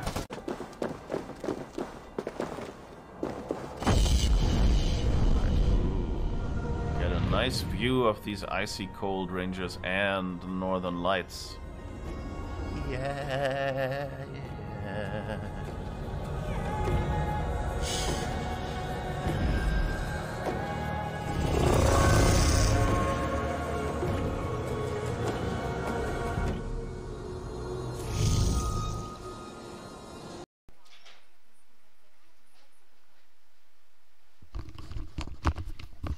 Alrighty then. It seems to be a stream.